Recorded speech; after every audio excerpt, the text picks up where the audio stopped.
welcome to Timeless Flux.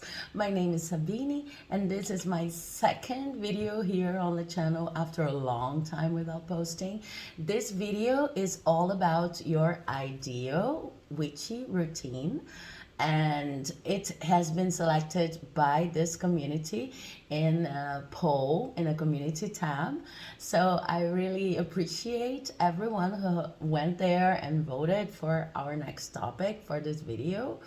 And I would like to start before even presenting the options we have here today by commenting on a little bit this whole notion of what an ideal routine may be like, because for me, and please just deal with it any way you think it's good for you. But for me, there's no such a thing as an ideal routine, something that if you implement on your daily life is going to guarantee the maximum potential of your magical endeavors. But what we do actually have is a series of ideas regarding procedures, ceremonies, things that you can bring to your everyday life that can potentialize your abilities, that can be a better fit for you. So when I use this title, my ideal witchy routine, what I'm actually proposing is that for each of these options here, we see a series of examples that may or may not fit your situation, and then if they resonate with you, you would go through the motions of devising your routine based on the examples and illustrations given here. I believe that pick a cards should always be faced like that, as suggestions, as especially because they are general pick a cards. They are not the one-on-one tarot readings that I normally do for my clients in private. But with general pick a cards, we should always have this kind of filter based on our own intuition. But especially for a pick a card that's called my ideal witchy routine, I think it is important to mention that I would use it as a tool, a self-knowledge tool, that is going to present several options of going through the motions of our daily routines. And then we are going to see what's possible to implement and with what kind of temporality, because what I know from my magical studies is that anything that you do with a clear spiritual intention in mind, and with a focus on the greater good, on something that's good not only for you but for the whole humanity, and that it's done with rhythm and with a certain constant continuity to it, anything that you do in this sense becomes a practice, and therefore can become a spiritual practice that is going to strengthen your abilities. It doesn't really matter if it's writing on a journal, or working with affirmations, or maybe working with some water magic, you name it. But sometimes we feel like it's necessary to change the way we go about our ceremonies, or maybe we are facing a time in which we feel like something is disconnected from our true soul's purpose, or we feel the need to shift energies. I'm going to give you an example that happened with me. I went through a huge transformation in the beginning of this year. I'm recording in 2022, and due to this personal life transformation, which actually affected my financial life, it affected my housing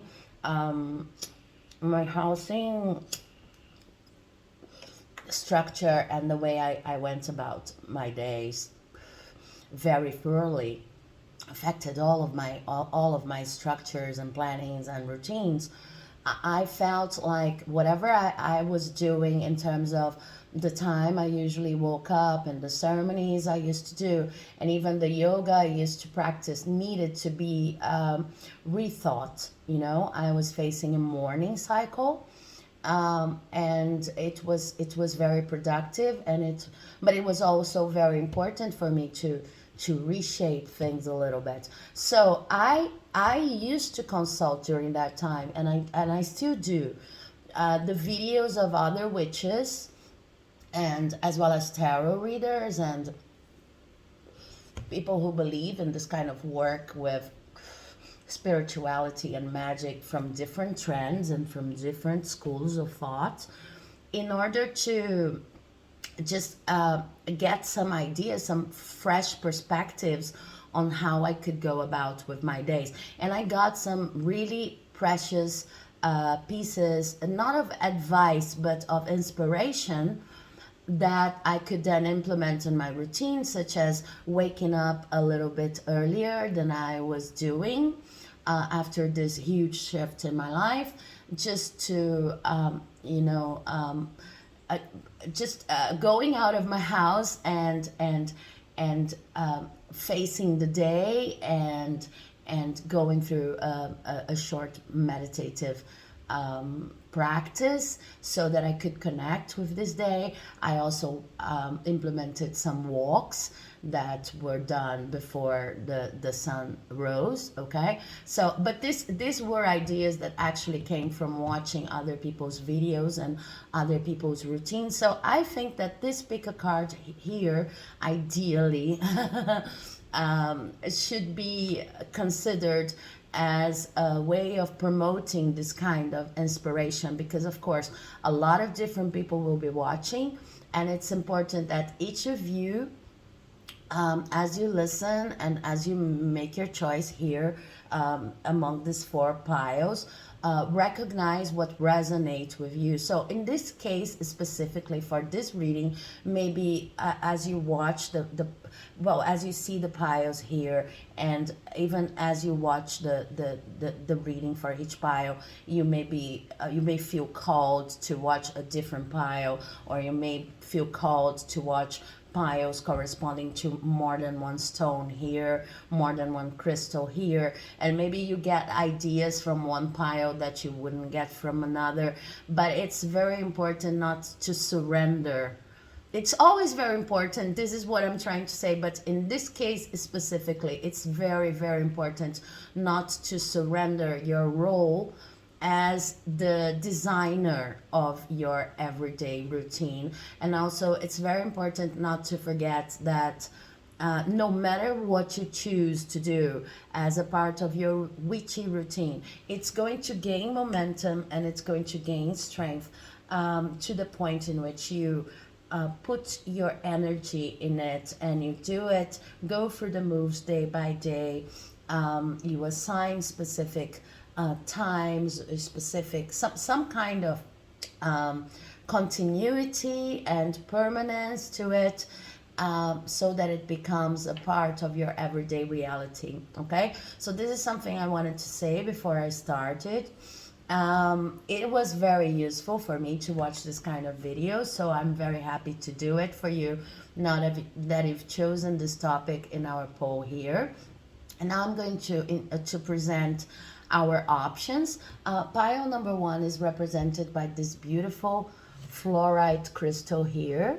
I hope you can see it properly. It's really, really very beautiful. It's a piece of fluorite that actually has a little bit of quartz and a tip here. I hope you can see it properly.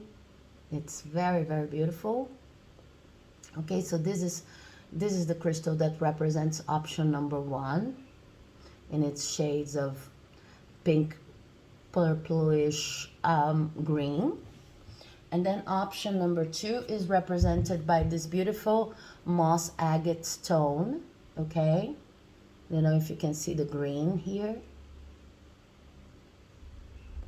And then option number 3 is represented by this stone. I believe this is a desert jasper, as someone told me not too long ago.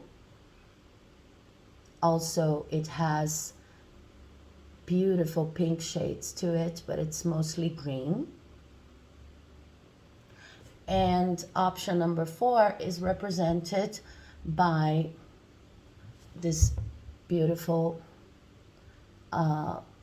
yellowish, oh my god, I forgot the name of this stone. I work with this stone a lot. I will remember, I think, as I get to the pile. I hope you can also see it properly. It's a very beautiful stone to work with when it comes to abundance matters. Okay, so we have option number 1, option number 2, option number 3, and option number 4. Okay, if you feel the need to pause the video to select, I also have my pumpkin here. I found this pumpkin at the market today. I think it's so cute. It's not very common to have this, to find this kind of pumpkin here in Brazil, where I'm recording. And here it's the southern hemisphere, so it's October 31st. I don't know if I'll be able to post the video in October 31st. And I know that we're celebrating Samhain in the northern hemisphere, and in the southern hemisphere we're celebrating Beltane. So it actually applies when it comes to the fertility represented by Beltane, and all of the different decorations we can do for Samhain. I thought it was an interesting symbol. I bought it at a supermarket because I intend to do some decorating later on myself here in my house as a house witch that I am. But I thought it could represent both hemispheres. It doesn't matter if you're celebrating Halloween, or if you're celebrating Beltane, or if you're simply tuned into the fertility of finding new rituals and a new routine for yourself. I thought it was a nice touch here. So if you want to pause and select one or more piles that could bring insight on your witchy routine, feel free to do so right now. Otherwise, I am going to start your reading.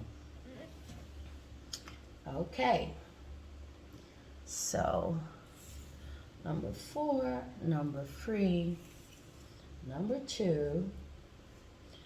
Okay, so if you've selected pile number 1, this is your reading about your ideal witchy routine. I have already talked about a little bit in the introduction the notion that ideal routines are being faced here as an opportunity of getting kind of a repertoire or a menu from which we can choose our personalized routines. This is not the idea that there is an ideal routine for you. Nothing set in stone, but it's the idea that you can design and you can devise your own routine, and that it will shift from time to time. And this reading can be used as a means of finding whatever works for you at a given time, or at least some examples that you could implement on your daily routine that will help you. And if you've chosen this pile, then you've chosen the fluorite crystal, which actually has a little bit of a pink quartz here on the top. Hope you can see it. So I feel like your routine is going to be a mix of more energetic, fresh,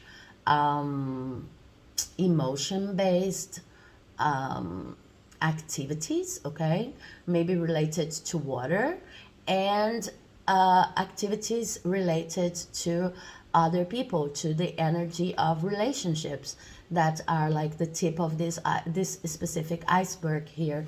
But let's see how it is represented in the cards. So we are going to start with a card from this oracle here, which is actually the Everyday Witch Oracle, not the Everyday Witch Tarot we've used in the last reading. I don't know if you know this oracle. And this oracle presents lots of different witchcraft practices that can be of inspiration for us. And yours says, oh, I almost burned myself. yours says sun and stars. Let me show it to you. Sun and stars. Okay? So I feel like astrology could have an impact on your routine. And I was talking about that. I don't think it was in a video here for the channel, but for one of my private readings, I was talking about the importance for some people to consult with the cycles of the moon and the cycles of the planets. Okay, I also have some cards here I'm going to show you just in some moments that are related to the houses and the planets and the signs. But before we get there, I just wanted to tell you that maybe there is a suggestion here that well, every routine we implement is a cycle in a sense, because it's something that we are trying to give constance and permanence to, in order to feel like we have a ritual that is our own, a ritual that is in tune with our best energies, right? And that is able of getting us out of the sometimes craziness of the material world, something that can ground us, that can be done in the beginning of the day or at the end of the day, sometimes both, right? But it's something that's meant to ground us and to connect us with the best of our energies. And there's a strong suggestion here that for you, looking at the cycles of the stars and looking at the cycles of the moon, studying astrology and the influences of astrology in your life could be a way of planning your routine. So I'm going to give you some examples. Right now, as I record this video, it's a timeless video, but just to give you an example, right now as I record, we are in Scorpio season, and Scorpio season is connected to the element of water. And in water, this is the second water of the astrological year that started in Aries. And in the second water, we are kind of crying or mourning whatever is not working in our project. But this is like a second mourning, because the first mourning period, or the first highly emotional period, came with Cancer, right? The first water in the astrological year. So for this second water period, we have an in-depth consideration of every emotion that's being steered by the processes that we've been going through up to November, or up to the end of October, beginning of November, right? And especially if you are in tune with the Shaba periods that witches are in tune with. If you're celebrating Samhain in the northern hemisphere, or if you're celebrating Beltane in the southern hemisphere, then you might be feeling on the 31st of October, which is the day I'm recording this video, you might be feeling these emotions quite strongly, right? So to consider the cycles of the stars, as this card suggests, would be to have a planning and to have a routine that considers, since I'm in Scorpio, then I am going to try to give myself more time to deal with the specificities of the water element. I'm going to allow myself to cry whatever needs to be cried. I'm going to work with let go ceremonies. I'm going to implement burning ball rituals. If you don't know about those, then maybe you could do a search online, but it's very basically like a writing in small pieces of paper what's no longer useful in your life, what's no longer serving you, and then burning it with a clear intention that you want these things out of your life, or at least that you're working for these things to be out of your life, or at least that you want these things to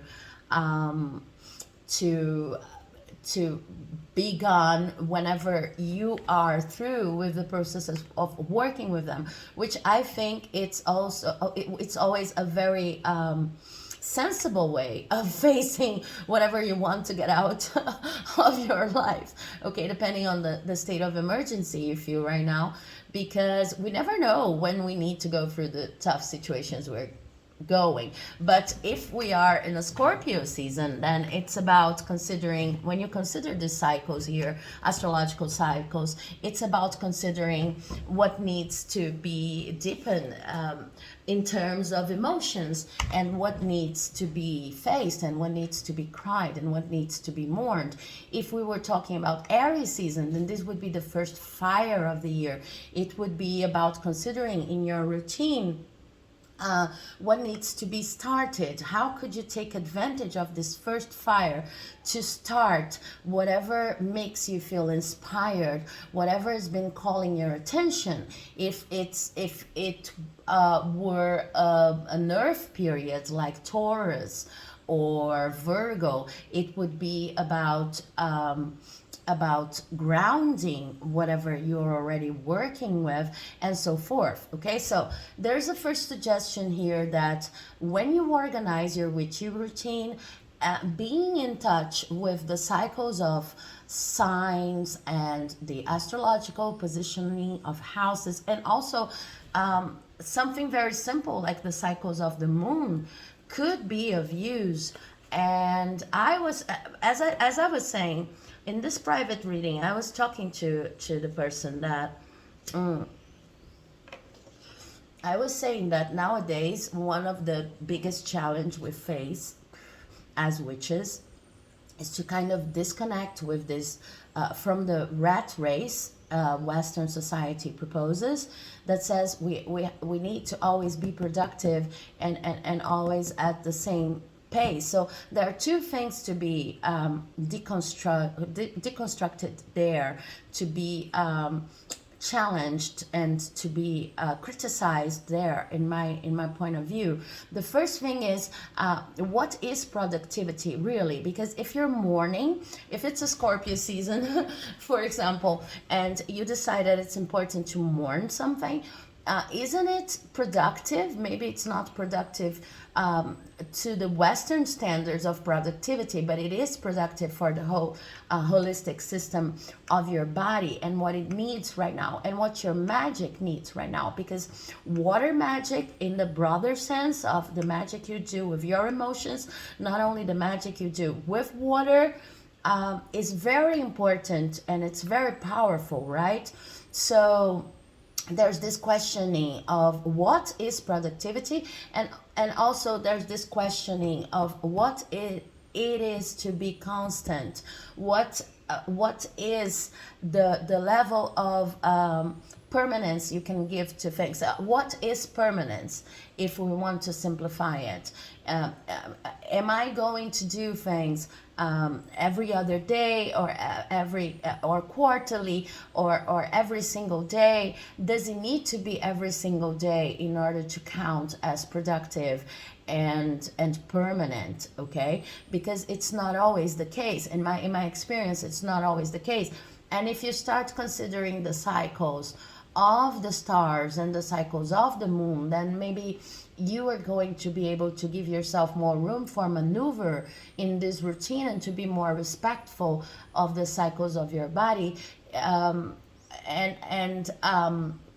mean, without feeling like there's nothing to grab that is more concrete in this routine. This is something that I think we'll discuss a lot here throughout this video today, because magical routines, they follow their own rhythm. And when we talk about routine, like the successful CEO routine, or the successful manager, you name it, routine, it's normally related to something that you do every day, or that you do always at a certain given time. And this card is suggesting you that you need a different consideration of how cycles move, and maybe not to be so strict and so inflexible when it comes to what you think is constant, what you think is productive. Maybe being productive for you is being able to mourn whenever we are in a water related period of the year, and being grounded whenever we are in an earth related period of the year, and being more, it's following cycles that are a bit longer and a bit more robust, so that you have time to develop each phase in a better and more comprehensive way. And maybe it's all about giving yourself the time to understand the cycles. Okay, but we'll have other opportunities of getting deeper in that.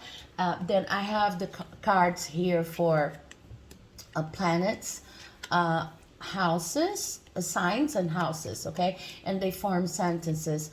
The planet card I have for you is the moon, which is amazing because I was talking about cycles of the moon. So I'm going to leave it here, and then I'll read the sentences for you. The sign card I have for you is Capricorn.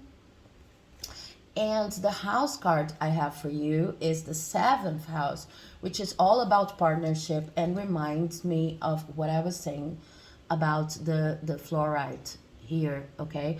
That your routine needed to involve some quite energetic action towards your magic, but also the collaboration with other people, or maybe filtered through the collaboration with other people. So now I have to change this order here.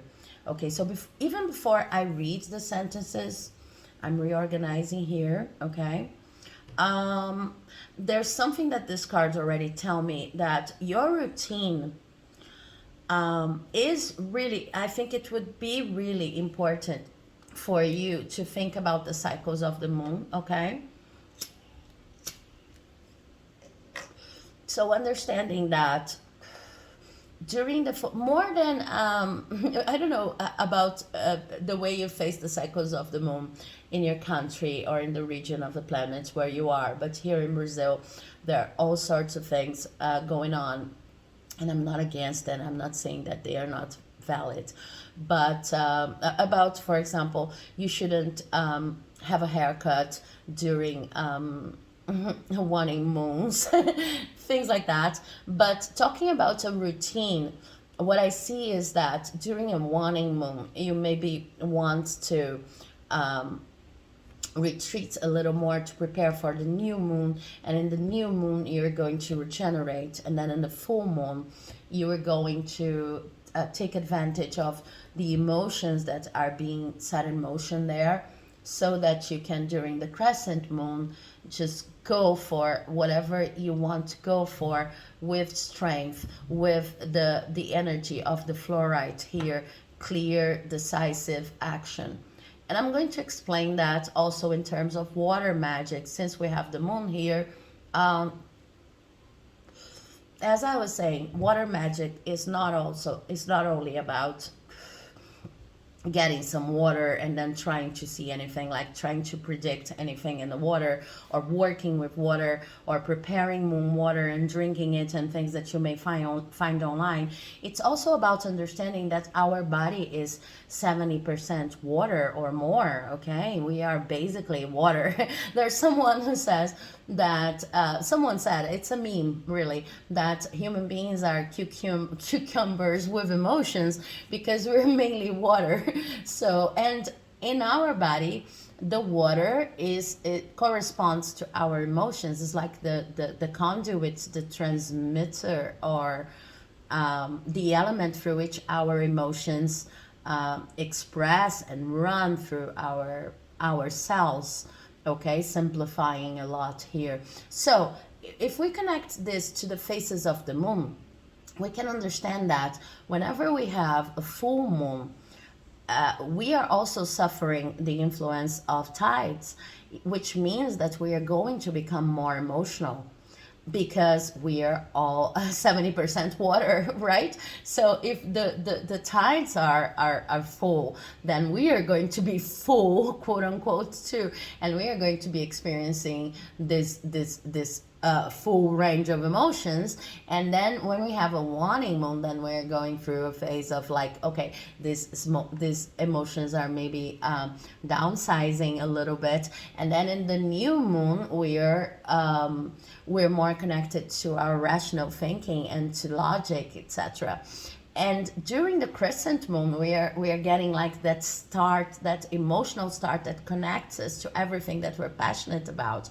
If you understand this, I think this is kind of what's being suggested here. Then you can take advantage of these phases to produce a routine also based in the signs that is very conducive to productive work, because you understand how emotions in your body are fluctuating and may be of use when you are relating to other people.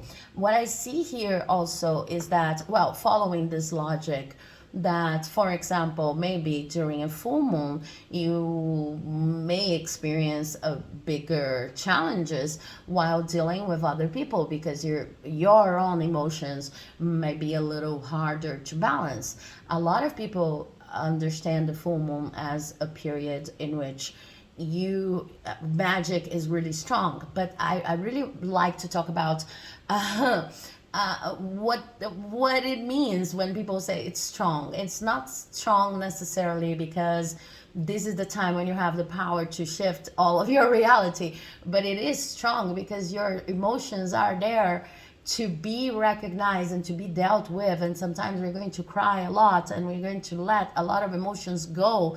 It's not necessarily the best phase to be in touch with other people trying to solve relationship issues, but the new moon could be. And the new moon is a regenerative period, so you can study all of that. And with Capricorn here, there's a suggestion that is important for you to understand, as I was saying with this card already here, that this is all part of a very important and productive work. So maybe for some of you, hearing about cycles of the moon and how they can influence your life and your routine, this is all very new, and it's something that you have not already investigated. So here there's like a suggestion that you should investigate it. You should work with that, because it is work, even if it doesn't sound as straightforward as having a certain kind of ceremonial or spell every day. It talks about your balance as a human being. It talks about your balance as a practitioner. And this is like the base for any spell work you're ever going to deal with. We also have the card for balance, cooperation, and the seventh house here, suggesting that it's very important for you to focus on your balance so that you can work with balanced relationships. So it's all talking about this need to know when you're going to dedicate more to relationships and when you're going to dedicate more to yourself, and understanding that your balance, your routine needs to serve your balance, your individual balance. And this is actually good for everyone involved, because the more balanced you are, the more you're contributing to society as a whole, and the more you're learning how to strengthen so that you can work with your spouse and whatever kind of practice you want to work with in a more grounded way. Okay, so now I'm going to read the sentences, because this oracle forms sentences, and maybe we have extra messages for you in them. So the first sentence goes: defend your goals diplomatically. I hope you can see the sentence here. Defend your goals diplomatically. I think it is in reverse for you there, but I hope you can read it, maybe print it, and maybe use it if you want to print the screen. Okay. This sentence really suggests to me that diplomacy and learning about these rhythms, when I'm supposed to be in touch with other people, and when I'm not balanced enough to be in touch with other people, it's really important for your magic. The second sentence goes, accept the day-to-day reality of relationships. And the third sentence goes, let your feelings tell you how to use the most business-like way and get a fair deal. Okay. So it's very related to everything I was saying before. There's something about your routine that is meant to guarantee that you are going to have the necessary balance to talk to other people, to deal with other people. It doesn't matter if it's in your work, if it's in your studies, in any area of your life. I see you working with things like, okay, I'm going to start my day grounding myself. This is let's say this is Scorpio season. I'm dealing with some heavy stuff here when it comes to emotions. But this is Scorpio season, and it's eclipse season, and it's a full moon season. So I really should, work with burning balls. I should work with meditation. I should work with my connection to nature. I should work with my connection with myself more in this period before I even start planning how my relationship with other people at work, studies, etc. is going to be, because my emotions and how balanced they are very important in my magic. Okay, this is the first message I have for you. Now let's see how it goes in terms of you in your routine that is represented by the Eight of Cups. The Queen of Cups is the past, and then we have the Three of Cups as the present, and then we have the Five of Cups in reverse as the future. Okay, this is kind of confirming and giving some more pieces of information about your routine right here. I see that for you, and look, we even have like a burning ball here on this card, and I don't see these cards in advance, so this is something that I cannot fake, swear to God. So I see that for you, it's very important to have a routine that considers letting go of anything that may cause strong emotions from time to time as a cleansing ritual. So it's kind of like they're saying cleansing rituals that kind of allow for fluid emotions and your basic balance are very important. Should be a very important part of your routine. Okay, so there's the clear indication of burning balls here. Go search for the burning ball ritual. I would. And with the past, present, future here, I just see you as someone who grabs a lot of information from your relationships, and this information sometimes does not come in the form of objective information. It comes in the form of emotions. These emotions maybe are not even your own. These are influences from other people, but of course, if they resonate with you, then you kind of get them and you start working with them, and you need to clean yourself from them from time to time. So it would be important for you to, from time to time, maybe every full moon or every full moon and in the beginning of a crescent moon, have a routine that allows you to get rid of any kind of emotional influence that's no longer serving you in your life. Because with a past, present, future, what I have is the Queen of Cups, and the Queen of Cups here is like someone who tried in the past a lot to just navigate this whole well of sometimes messy emotions. I feel like if you've chosen this bio, you really love being such a sensitive person, and this is a huge part of your power, but it comes with the responsibility of balancing this well of complex emotions. So it's kind of like what we're talking about here. I see you in the past trying to deal with the complexities of human emotions, and getting for yourself a lot of emotions that are not yours, making them your responsibility when they are in fact sometimes not your responsibility. That's why it's so important to include in your routine practices of letting go, and the burning bowl ritual is just one of them. Let's see if we get more indication with the other cards. I have some other cards here. Also in the present, I see that it's very important not to enter a kind of not to be resentful of this remains of emotions from other people that kind of influence your life, and still be able to celebrate with whomever is in your life. This is a celebration card, the Three of Cups right here, okay? So it's important for you to keep on celebrating with people and understanding that everybody has their own things, their own emotional baggage to deal with. It's just a matter of recognizing what's yours and what's not yours. And the cleaning rituals can help you a lot, okay? So there are a lot of crystals that can help you do that, as well as the burning ball ceremony. You can work with crystals like fluorite, okay?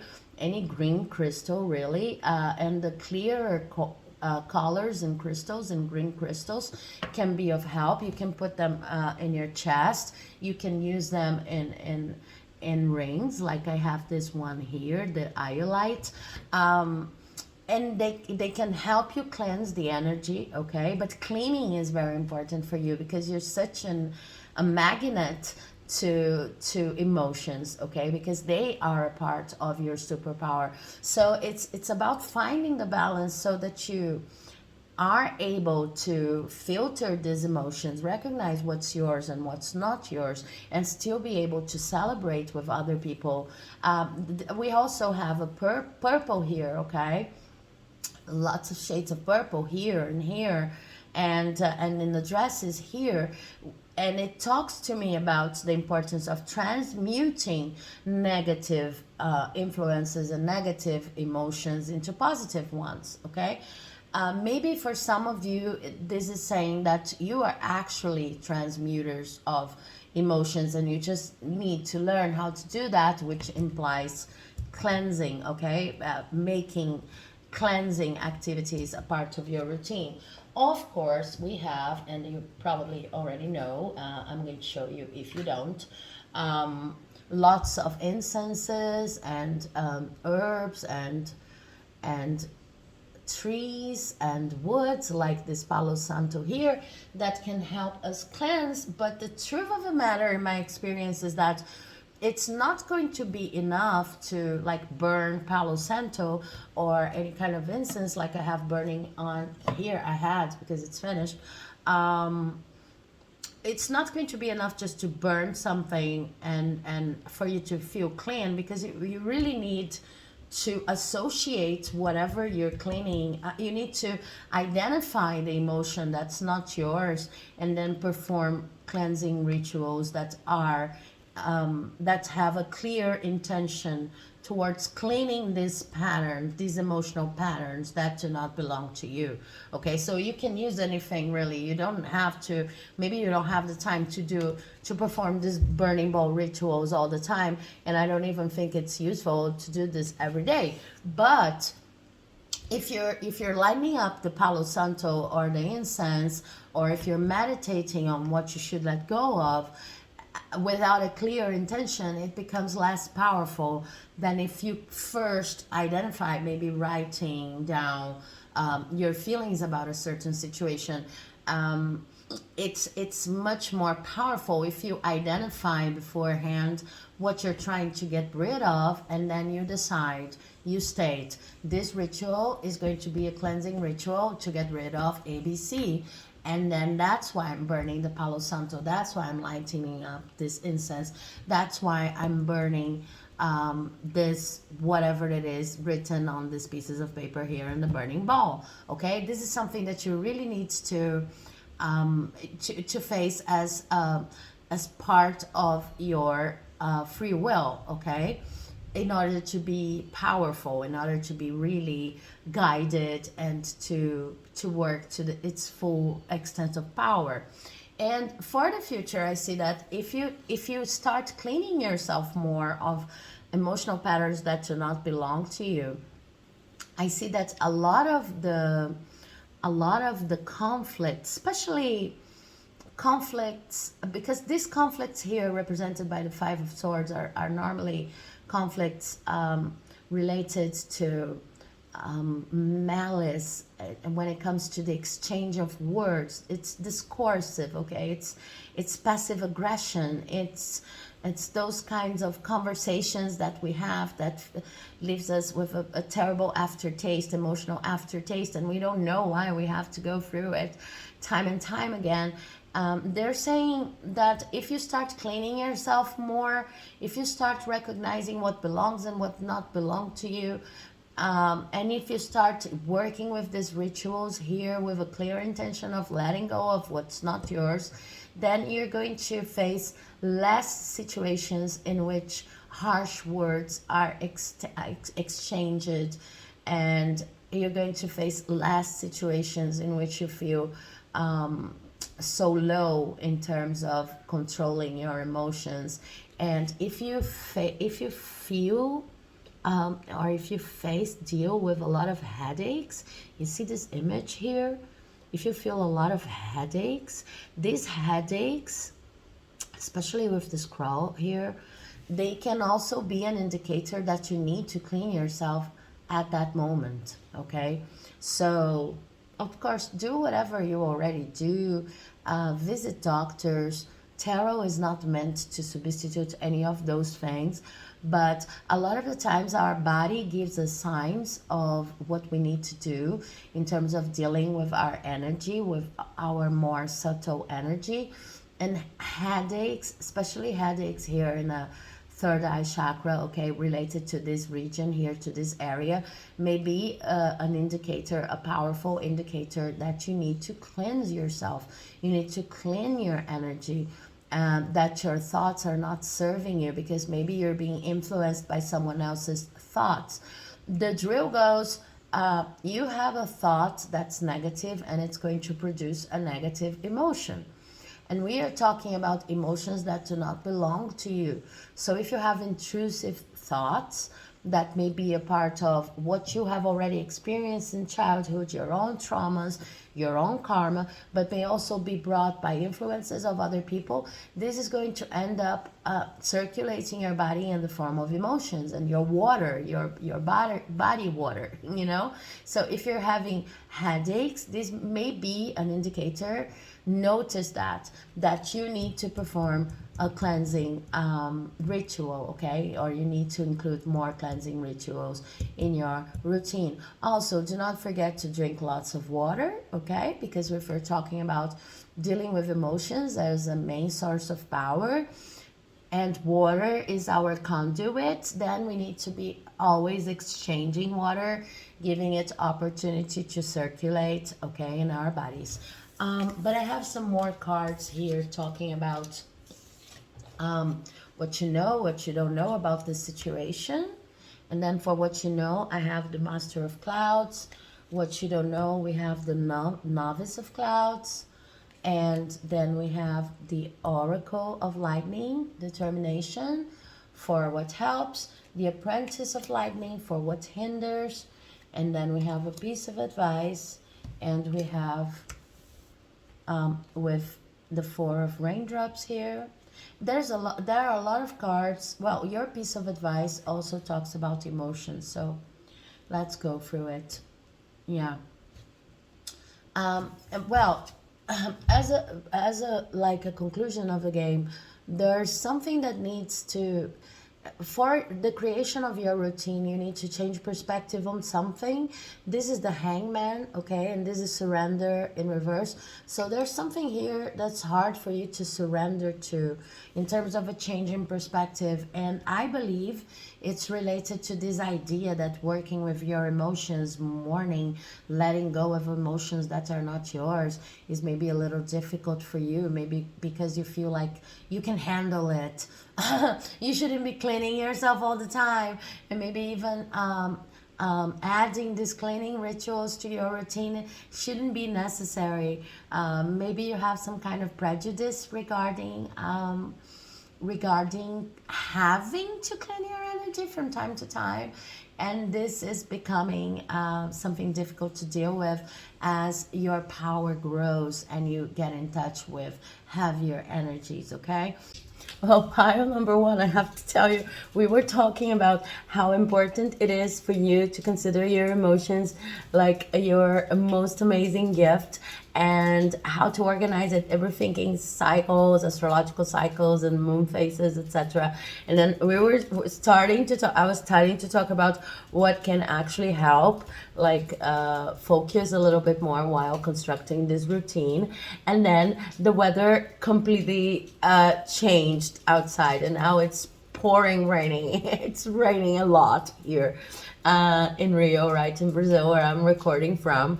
So you see the lightning, it is completely changed. I had to stop recording for some time, and sorry about that, but I consider this to be such a major sign of how important water magic, in this broader sense we were talking about, is important in your routine. Okay, because this kind of interruption that we have just experienced here is precisely the kind of interruption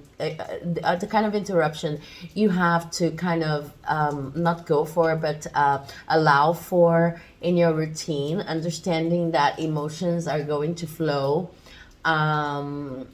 differently according to the cycle.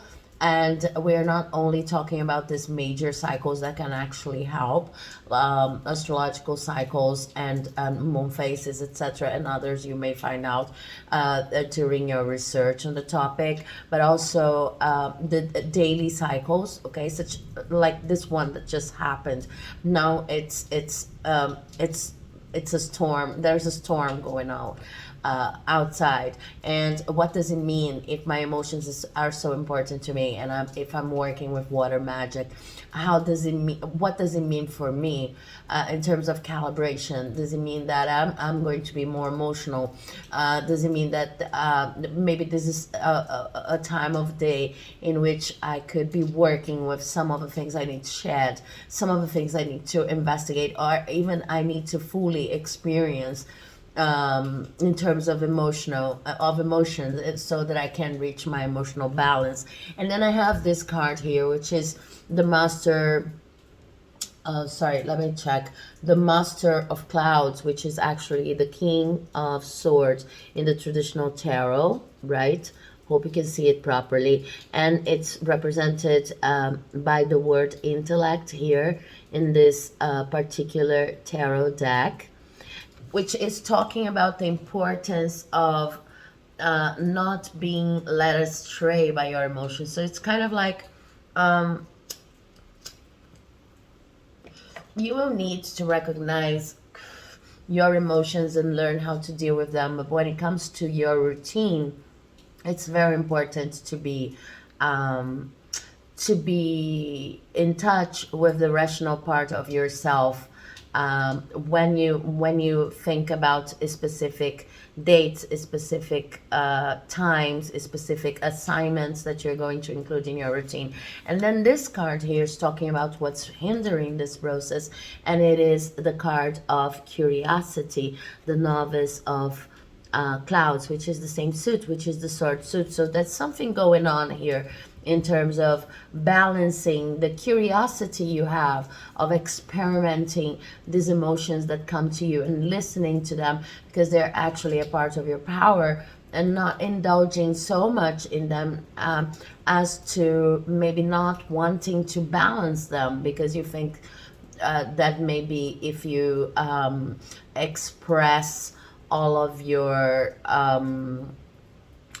rage, all of your sadness, all of whatever's going on in terms of emotions at a certain given time, then this is when your magic comes to fruition. It's kind of like what they are trying to explain is that your emotions work better when they're fully expressed, yes, but when they're in balance, okay? Because there's kind of a prejudice, of a biased vision, that if your power comes from emotions, then how can I explain that? Then if you're experiencing an emotion, with a particularly intense tone to it, it's important, not to try to refrain it, which is okay, which is, actually, true in my experience. But it's also important not to mistake, refraining or repressing an emotion, um, with just letting it take control of your life completely. It's kind of like they're saying you need to learn how to channel your emotions, and everything that you include in your routine needs to be, a way of balancing these emotions so that they are still raw, but they are unable to affect your rational decision process here. Okay, so, it seems like you may be biased towards this rational decision process, when what we're talking about here is like trying to balance, rational and emotional, without, tuning the emotional down so much that you lose what's actually beautiful and powerful about it. Okay, but it's also understanding that, this that sorry, I don't know if you were listening to me, if we had a sound problem, but, moving on. It's understanding that, yes, you need to balance, rationality and emotionality. You need to keep your emotions intense, but you are not going to decide whatever you do based on your emotions.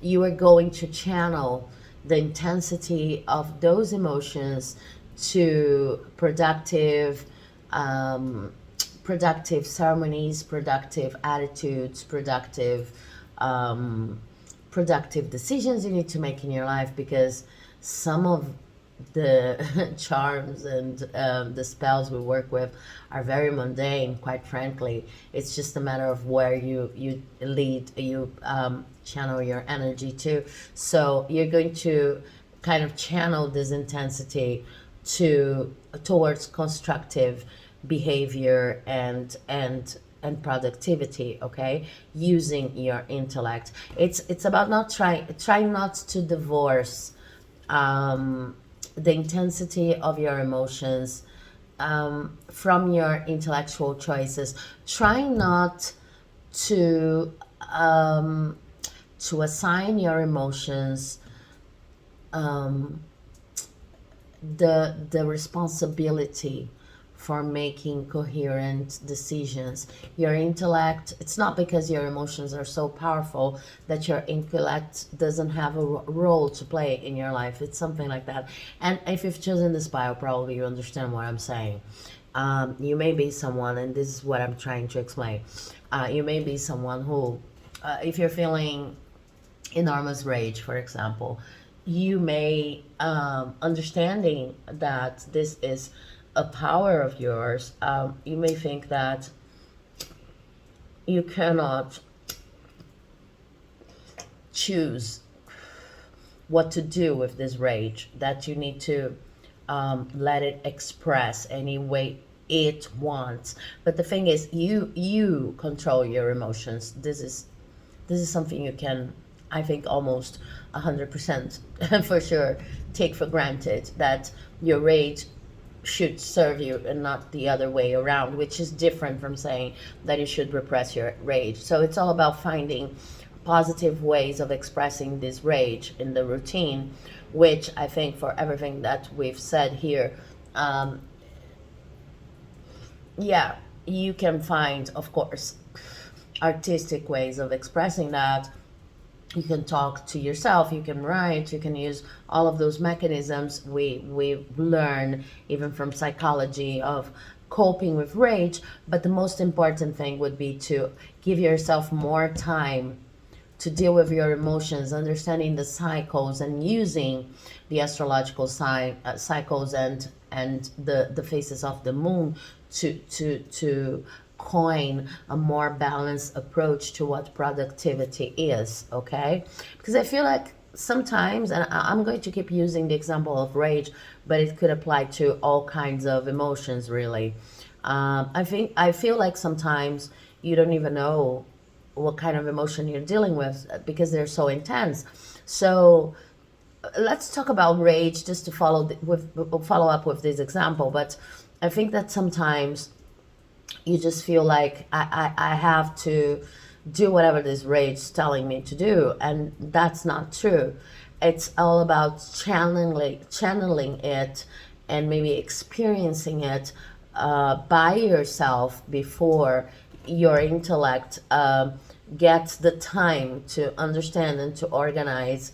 You need more time to deal with this emotion, basically, is what they're saying. And then a routine that allows for that, a routine that, considering the waning moon, for example, allows for a period of at least a week in which you are shedding layer after layer of rage through artistic endeavors, through burning ball rituals, through going easy on yourself every morning and every night, etc., is going to be more useful than trying to become this highly productive person, like people sometimes say, because my rage is going to be what makes me productive.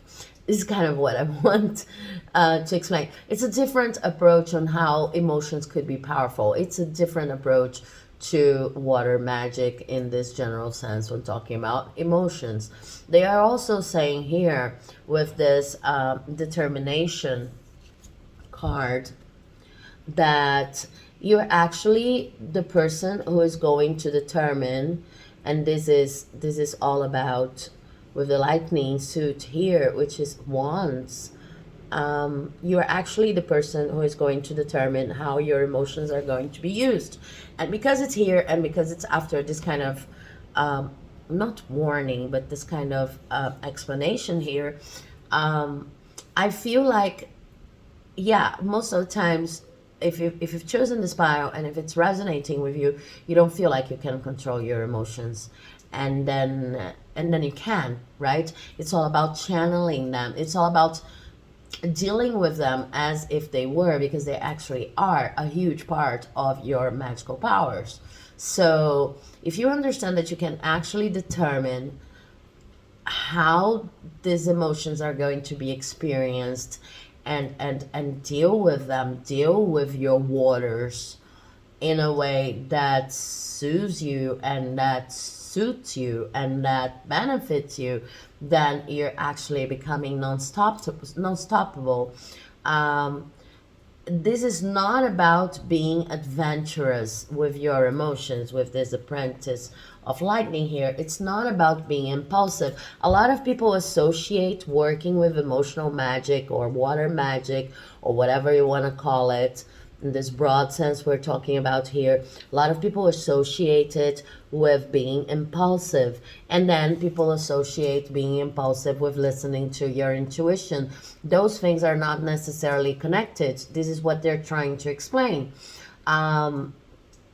You can use your intellect, which is actually quite strong, to determine how you're going to experience your emotions, and you can understand that experiencing your emotions, assigning time or allowing for time, whenever the thunderstorms, just like it happened here right now, with this changing lightning and everything that's going on here, assigning time for the emotional thunderstorms that are actually going to reach you out of nowhere, seemingly out of nowhere, well, allowing for these emotional outbursts to be a part of your life without necessarily being impulsive and wanting to make it work throughout the day, or interact with other people when you still don't know how you're feeling exactly.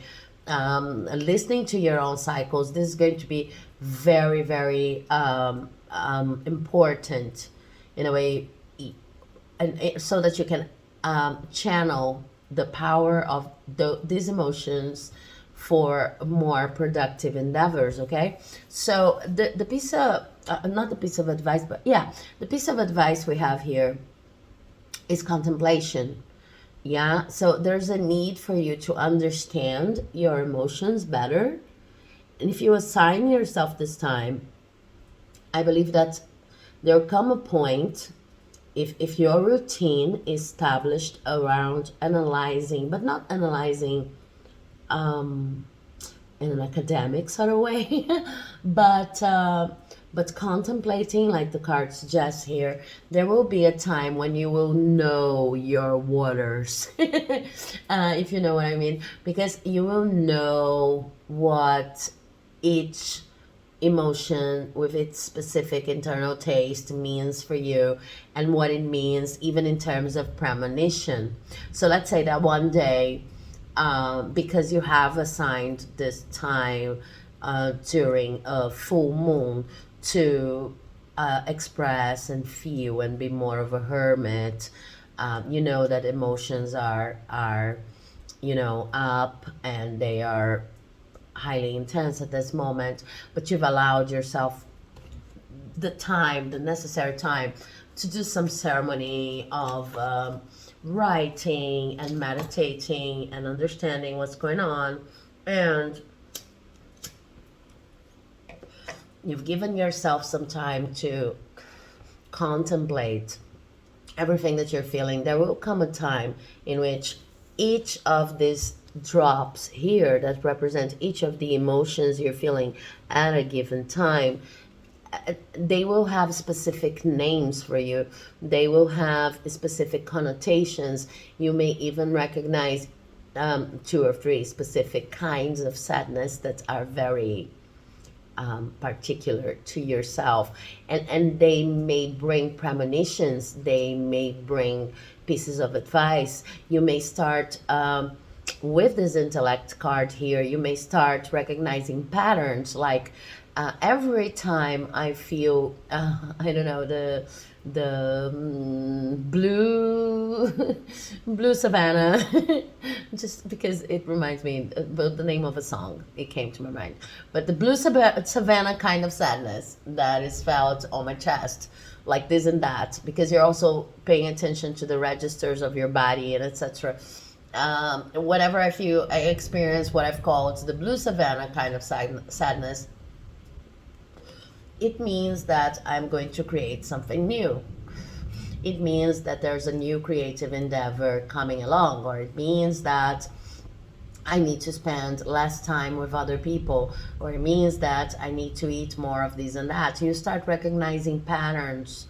You will start recognizing, well, these emotions are going to start giving you much more information than you can conceive of right now. It's not going to be logical, like I'm sad, so I need to tell everybody that I'm sad, and I need to act sad, and I need to keep on going no matter how sad I am. No, I need to assign myself in my magical routine some time to explore this emotion as if it were kind of a grimoire, kind of a witch book. It's like kind of my instruction book comes from my emotions, and I'm going to contemplate them to see what they're trying to tell me in magical terms. And then you start having a lot more information about yourself and the world and your power, because you're thinking your routine psychically. This is what they're trying to say. So you need a change in perspective as a whole. This is also, this card here that is surrender,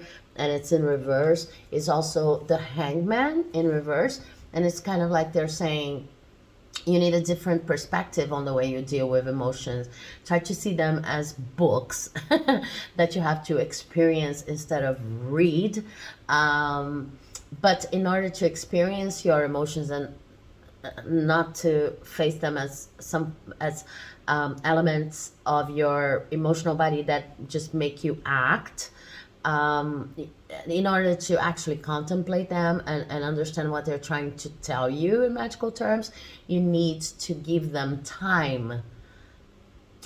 to this, to experiment with them, to feel them, so that you understand what they're trying to tell you. It's more or less that. Okay, so I really want, because this is such a specific gift, and these are such specific kinds of gifts. I want to use the Rebel deck here to get some more practical pieces of advice regarding your routine. See what we get from this deck. This deck, if you don't know it, it's very direct. It's very out there. And I'm not going to use reversals for this one because I didn't prepare. This is just coming out of the blue here. I didn't prepare the way. I'm just going to do a basic shuffling process here. But I want to get some very concrete pieces of advice about your routine, because this is a very, very specific and beautiful gift. So I want to, yeah, they already want to tell you something here. About your routine and how it connects to contemplating your emotions and planning for the contemplation of your emotions in your witchy routine. So let's see. Oh, I have one here. You're going through some tough,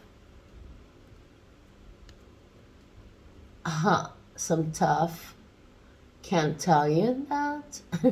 Some tough shade. Okay, everyone has their turn. Let me read it for you. Everyone has their turn. Welcome to yours. Gather your tired ass up and handle it.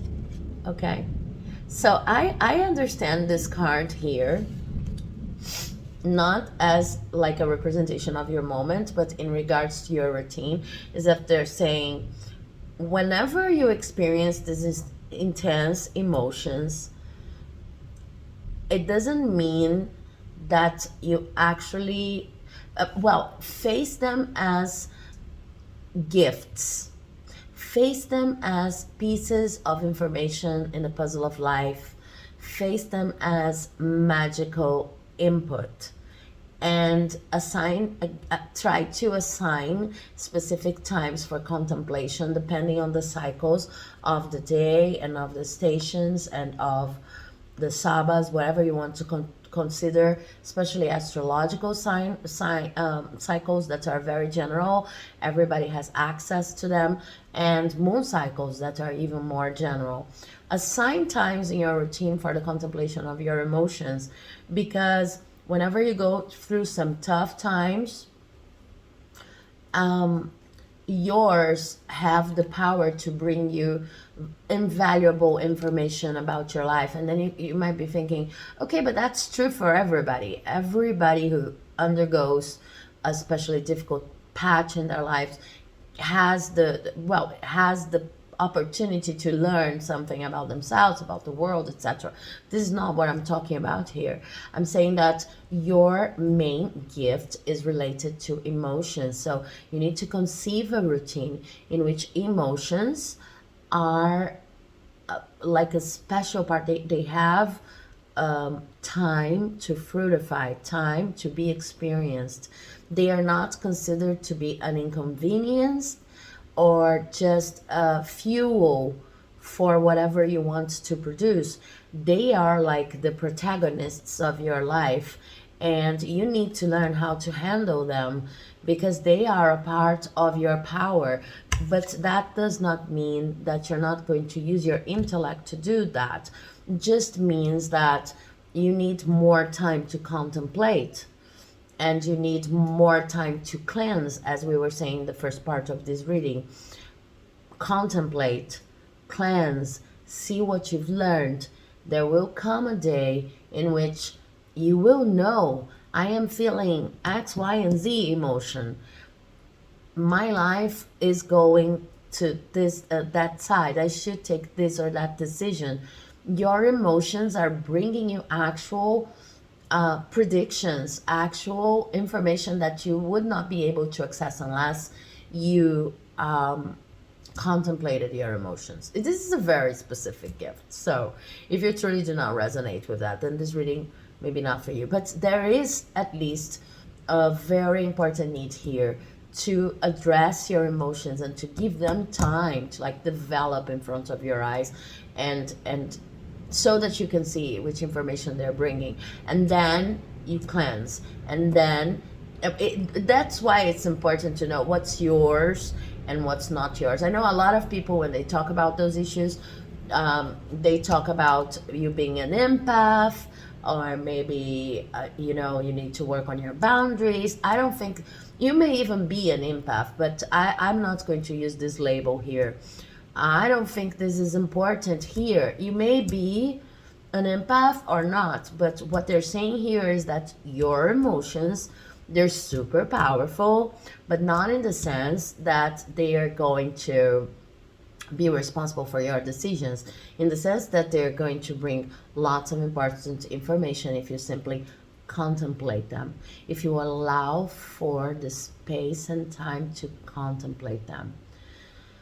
This may sound a little bit out there, but it's almost as if you could come up to a position, to a place, to a level of understanding in which you can classify your emotions, there will come a time in which you'll be able to say, okay, so tomorrow I can't work with this tea infusion, I can't clean the house, but I should go for a walk because I had this emotion today. They're kind of like premonitory emotions. That's why they should have a protagonist space in your life, but not rule your life. I hope I have made myself clear, and I hope this reading has helped you. It was a very, very out there reading. I have never seen a gift like this one specifically, and I hope you enjoyed it. If you did, please do not forget to leave a like, to comment, because I really would love to know if this gift resonates with you or not. Subscribe to my channel to receive notifications of videos like that, and to see other videos. And have an amazing Halloween, Samhain, Beltane, depending on the place of the world where you are right now. I'm moving on to the reading for pile number 2. Take care, witch, and I hope you find your most effective routine. Bye-bye. Okay, so if you've chosen this beautiful moss agate stone here, then this is your reading pile number 2 for your ideal witchy routine. I don't know if you can see the stone properly, but it's kind of brownish, and it has green, it's like a green band all over, you know, crossing all of its perimeter here. It's very beautiful. And the moss agate crystal normally talks to me about something that's so subtle. It's so subtle, so it makes me consider a routine that it's not very flashy, it's not full of everything that we consider. It's not Harry Potter-ish when it comes to a witchy routine. And we know that witchy routines can be quite simple, right? You could be writing every day, like I do personally. You could be just lighting incense, and you could be praying, you could be in meditation, you could be doing all kinds of non-flashy, you don't have to be turning cauldrons and using drums and things like that, and cutting cords with knives, with magical knives, just to consider it a witchy routine. And there's something about the moss agate that suggests your routine would be like that, would be kind of understated, you know, but yeah, it's still very, very powerful and healing, and related to healing, related to your healing. Like I see that if you've chosen this bio, you have a huge potential for self-healing, and your routine would be more or less about guaranteeing that it's going on, that it's happening. I'm bringing my crystals all up to here so that you can see them, and also your crystal. The first card I have here, wow, I love this card. It's from the Everyday Witch Oracle, and it is, well, it says transformation and change. And I actually want to tell you a story about this card because I was going through a very difficult phase in my life. And as you see, this woman here seems to be like, she went for a walk just before the sun was up, right? And now she's seeing the first rays of daylight, because night is still here right behind her, right? And there are these animals here that are following her. So we have two cats, a bird, there's a butterfly. I'm going to show them to you. Hope you can see them properly. So I have a story with this card. I'm going to leave it right here so that you can see. I was going through this very difficult phase in my life, and I heard my guides telling me loud and clear, you should wake up every day at 5 a.m., which, well, at the time it was winter here in Brazil. So it was really dark at 5 a.m. And they said, you should wake up at 5 a.m. And then I drew some cards. And this was the first card that came out.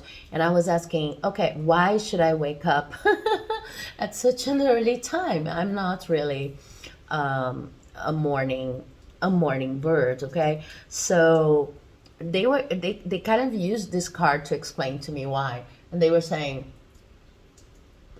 you need to remember that no matter what's going on in your life, no matter how difficult things are, you need to remember how small and beautiful you are, and that you are a part of something bigger. And there's no better way, there's no best way to remember that than waking up early and seeing the sun come out and seeing what kind of animal is going to follow you, and nature, seeing that it's very hard to convey this message. But as I looked into this card, what I saw was a need to go out for these long walks starting at 5 a.m. just to recover my connection to nature. But it was not just I needed to be close to nature, but I needed to observe, to notice that the world kept going round and round, and it would still be there no matter how hard the phase that I was going through seemed to be for me. And this was such a huge comfort. I did that for like 4 or 5 weeks, as I remember. And then I would take my yoga mat with me, and I live in an island, so there's this kind of mount or rock. I would climb it and do my yoga practice there, looking at the whole scenario. It was really beautiful, and then the sun was already up, etc. But it all started with these long walks. So if you like this idea for a routine, I don't know if you've watched the intro for this video, but most of the main idea of this pick a card is also to offer you ideas that you can interpret, inspire, well, you can feel aligned with or not, and then you can adjust to your own possibilities of practice, because every witch is going to have their own routine, and the ideal part of the ideal routine is going to vary for each and every one of us. There are a lot of people watching, but if you resonate with this idea, this is something I really wanted to tell you. In general, walks or no walks, what I feel whenever I have this card in my hands is the need to just have a moment in your routine in which you surrender to the external world as a manifestation of the divine. So it doesn't matter if it's going to be at 5 a.m. in the morning, or if it's going to be in the afternoon or at night, if this is dawn or dusk, if this is, it doesn't matter. But it's the idea that there will be some time during your day in which you are going to experience what it is to be a part of something huge as the universe, and understand that the universe does not stop just because you're leaving a difficult time, or a beautiful, brilliant time for that matter. It's just about understanding your position in the whole universe as someone who's fundamental, incredible, and has an amazing value, and can contribute a lot, but it's also not responsible to carry the wave of the world. Is not responsible. It's going out of that a place in which Western society normally puts us. That's like, if you stop, the whole world's going to collapse all around you, you know? Because when you go for exercises like this, that could be walks, that could be just crossing the street from wherever you live and then sitting somewhere and observing nature.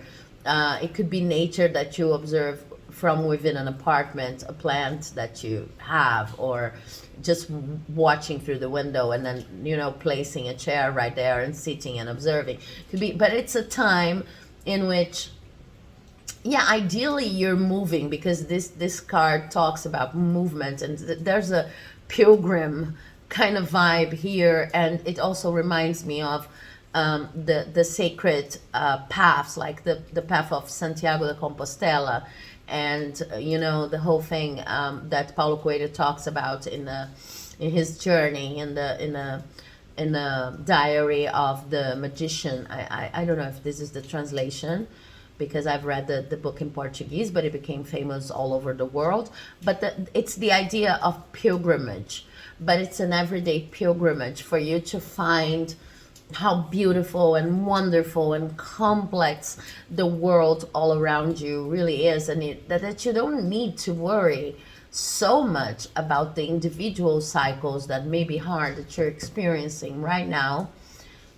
And you can get kind of every beginning of a day or every end of a day, you could get a little bit of distancing from whatever you may be too attached to when it comes to the narrative of your own life. This was a lifesaver for me, these long walks that I'm describing, but it doesn't have to be a long walk for you. So let's see what the cards I tell you more. I have an oracle here that forms sentences with cards for planets.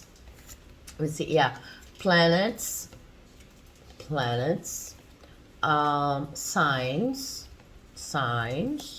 and houses, astrological houses. And for you, I have, the planet is Neptune. So Neptune is all about this different and sometimes a little out there view in the world, changing perspectives, understanding that it's not about your micro managing view of life, but it's about being a part of something wider, something broader, something that you can never control, but it's beautiful and you're a part of it. And if you're doing your part, you're already contributing, etc. And it's about experimenting, and it's about sometimes sacrificing.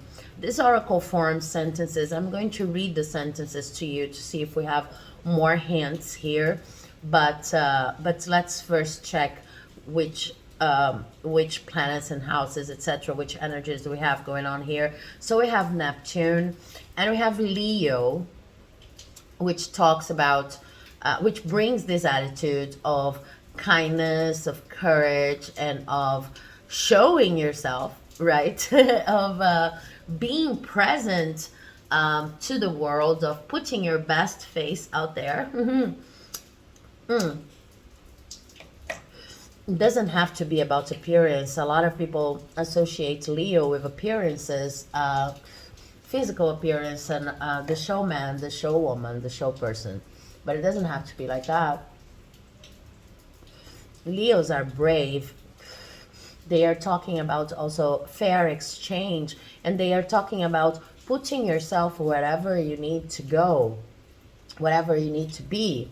We have an expression here in Portuguese which is putting your face in the sun, which means showing up for life, you know, not hiding from life. So maybe these walks in which you observe nature, or whatever kind of adaptation you want to make to this kind of routine, they are going to be the moment in which say, okay, God, or whatever deity you're working with, or the universe, whatever force you're working with, these are going to be the moments in which you say, okay, universe, I'm here, I'm present, I see that I'm only a small part in this whole puzzle we have going on here. I see my value, but I also see everything that keeps on moving, no matter how difficult the situation is for me. And this is kind of going to connect you to how beautiful life really is, and how much you do not need to get too attached to the micro narrative of your life. Okay, this is kind of a vibe I'm getting here. And this card, which is the house card, brings the 12th house. And the 12th house, now this is very interesting. It talks about philanthropy, it talks about big institutions, it talks about fighting the system. So follow this logic here with me. If you are the kind of witch who wants to make huge transformative movements, to encourage huge transformative movements in society, you are the activist, you are the groundbreaker, you are the pioneer, you see injustice and you just want to fight the system, you know? It's really important, magically speaking, that you understand whichever injustice you're addressing, whichever project or cause you're holding so close to your heart. It's very important that you understand this is only a piece of the equation from time to time. So it's like they're saying the best routine for you is a routine that allows you to have these moments in which you connect to the broader perspective, in which you connect to the parts of life that are actually not unfair, to the parts of life that are actually in balance, or if you prefer, to the broader balance that we cannot always see as humans, as individuals, because we're so focused on our fight for this specific level of justice, or this specific level of imbalance that we see here. And they're not saying that your activism, your fight, your battles are not important. It's just the contrary. It's just like understanding that whatever you're fighting for is a part of something huge.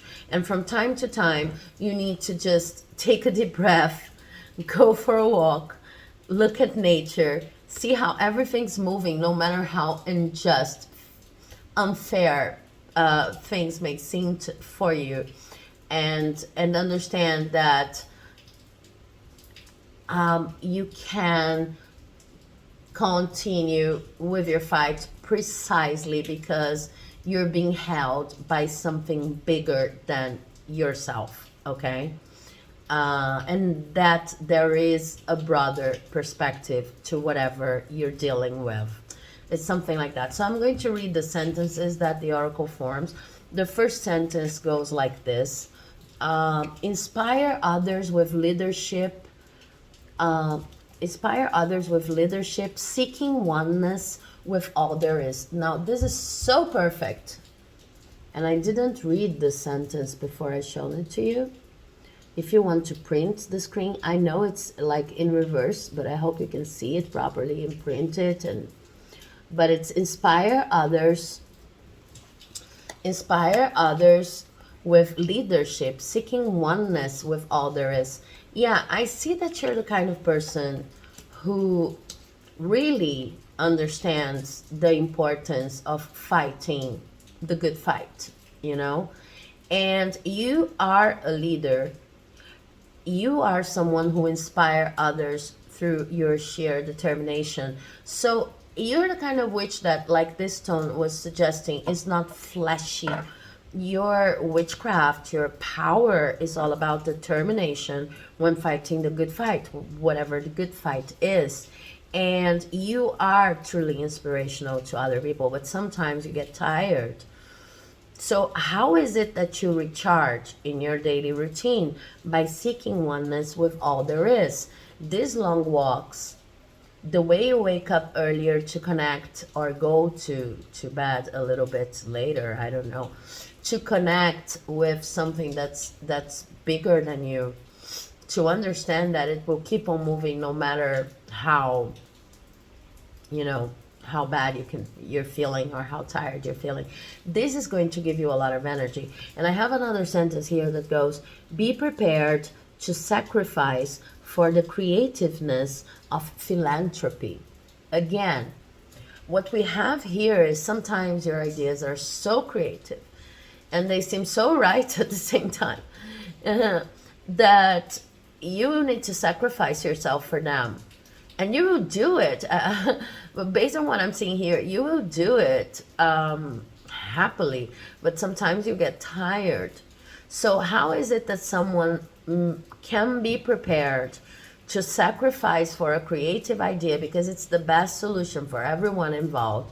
You will need from time to time to just, and when I say from time to time, in your case, I really think this should be daily activities that connect you to the bigger picture, okay?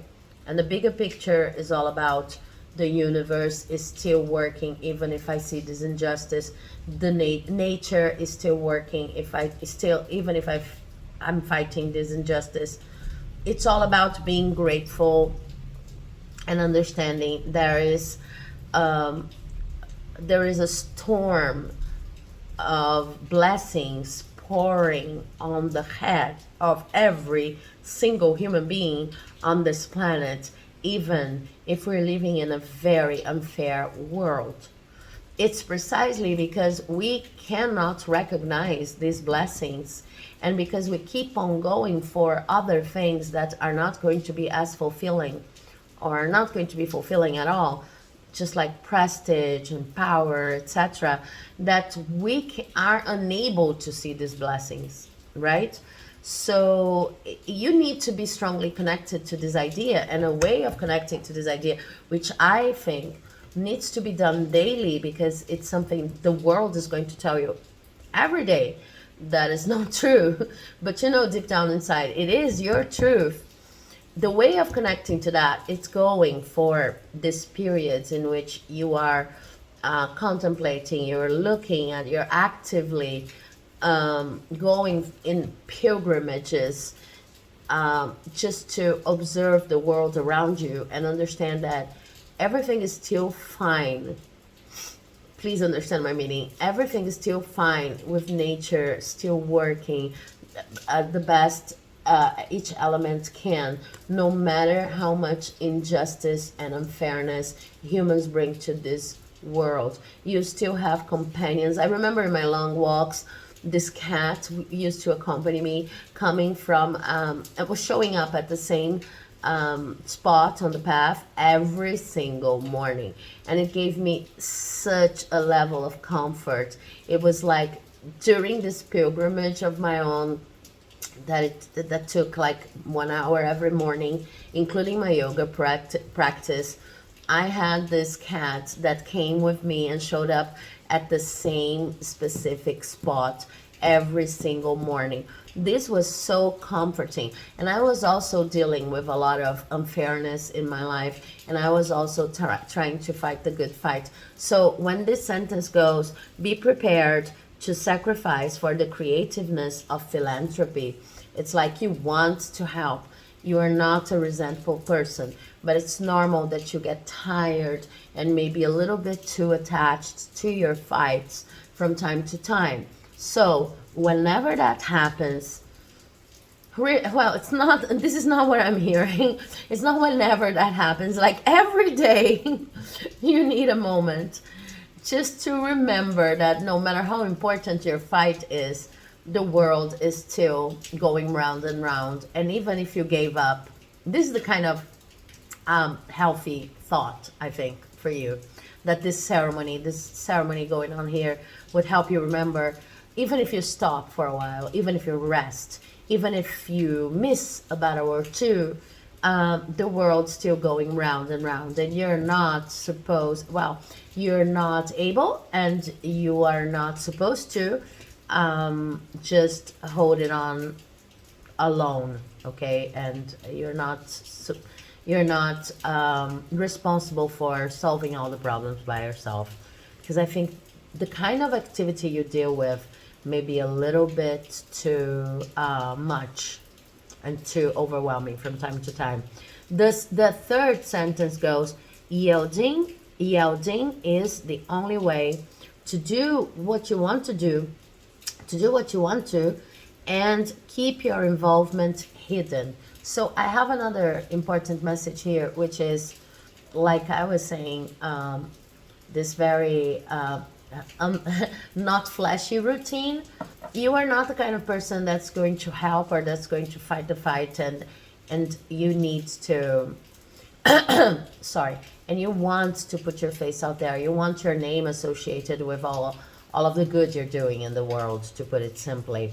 So yielding, having a perspective of surrendering, doing your best, recharging, coming back for another day, doing your best, recharging, coming back for another day, not necessarily concerned on whether people are going to know if you did it or if you didn't do it, not being too overly concerned on how the marketing of this situation is going to go, because sometimes we're not marketing people, but we're doing a project, a social project, and then we start listening to this advice that says, oh, you should market your project. You're going to get so much more money if you put it on social media, or if you take more care of your social media or things like that. But you're not this kind of person. You're about taking care of what actually needs to be taken care of doing what needs to be done, not necessarily reporting, not necessarily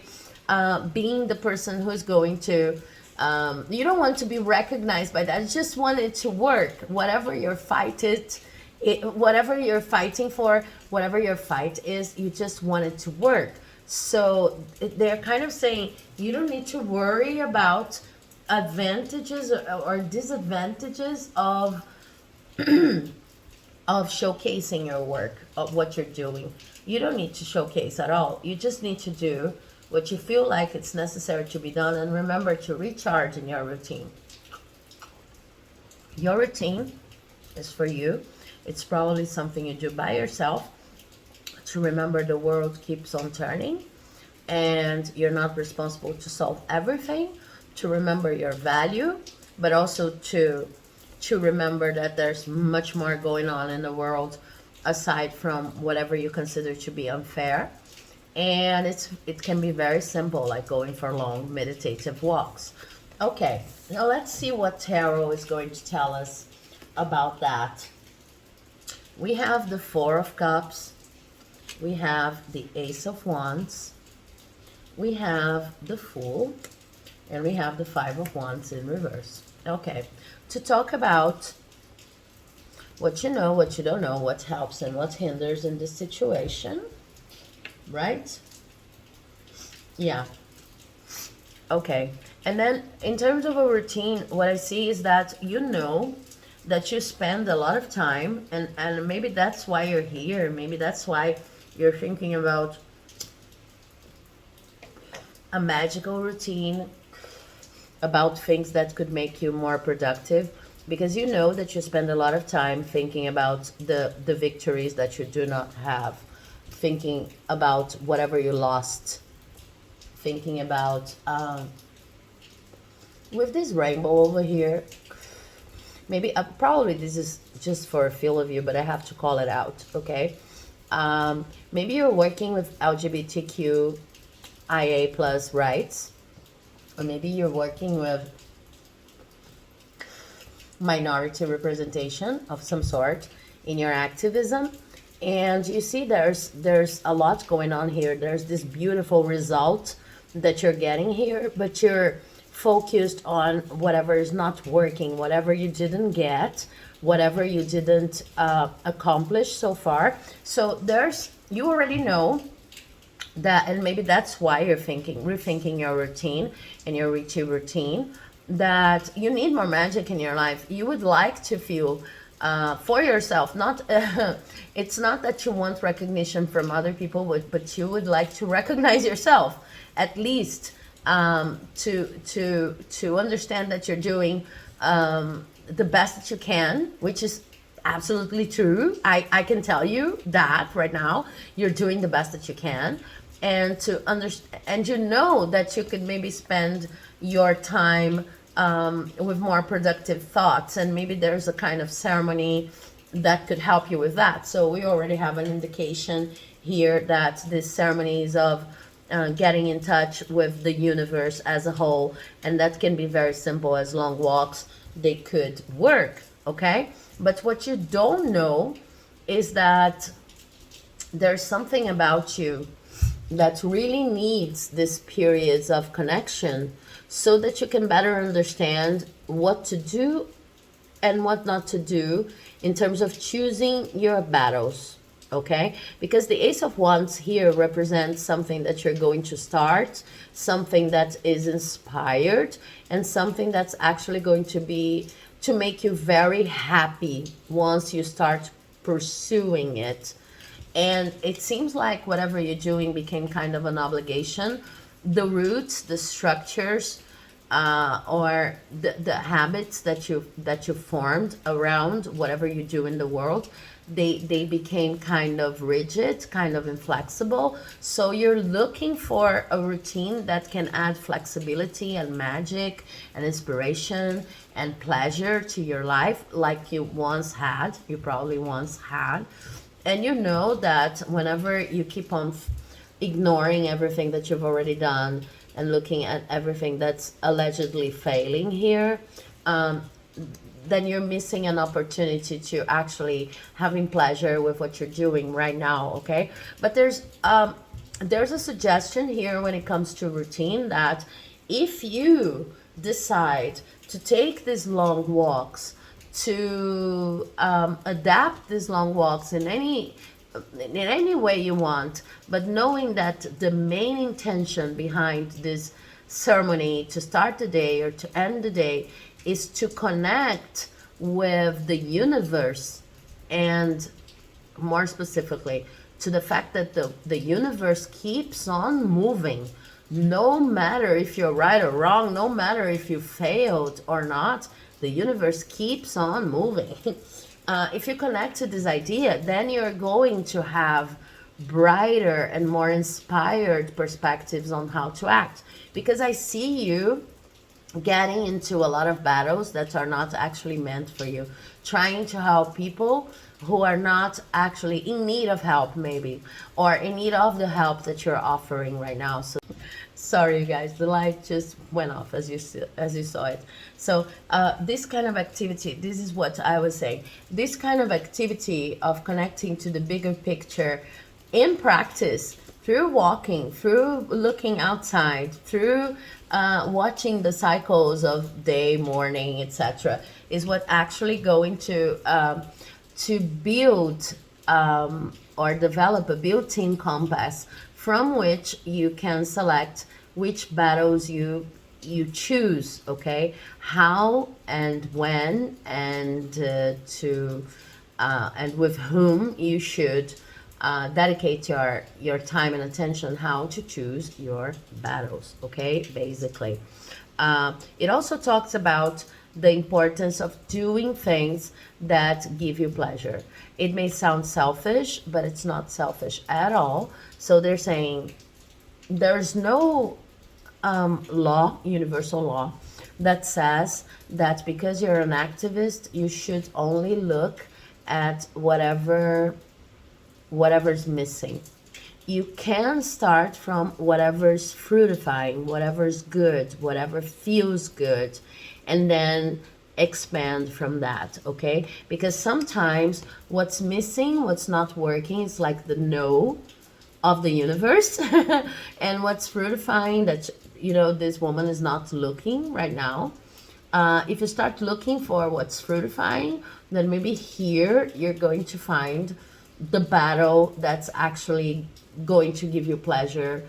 But in general, they're saying it's not because you're an activist or an advocate for human rights or whatever kind of battle you're facing, that you need to sacrifice in a sense of missing on the joy of life. Okay, I know that your sentences here had sacrifice, and the sentence went, I'm going to repeat it for you. It's something like sacrifice, yeah. What is it again? Because this is important. No. Yielding is the only way to do what you want to and keep your involvement here. Oh, prepare to sacrifice for the creativeness of philanthropy. Okay, but it's different to sacrifice because you have some creative idea, inspired idea that you actually want to follow with this rainbow here, and to simply sacrifice because you feel something's lacking. If you always sacrifice for something that's lacking, then you always feel lack in your life. Basically, you always feel less than, you always feel, and you always add an importance to your work that is exaggerated. And I'm not trying to say that your work's not important. I'm just trying to say that with this routine here, the most important thing, as it was important for me, is to understand that even if your work is important, the universe keeps on turning round and round. And even if you gave up, you would still have value, and things would still keep on moving towards a greater sense of justice. So it's about not waving yourself down with lack. It's about recognizing your true value and understanding that you can do something that brings you pleasure. You can sacrifice for creativity, but not sacrifice because you simply have to, or sacrifice because you're obligated to. This is never a good way of facing those things. This is what they're saying. And then what helps is becoming a little bit more exploratory, which also talks about this idea here of pilgrimage. Okay, so you see the attitude here between the Fool and this transformation and change card is very, very similar. Here in the Fool, I'm going to show you, you are almost taking the leap, and it's a card that talks about exploration, but understanding the risks is not that you're going to risk anything when it comes to what's truly important for your cause, for whatever you're fighting for, but it's about exploring different ways of doing whatever you're already doing. So when it comes to routine, it also talks about exploring different paths, exploring different ways to reach your work, exploring even simple things like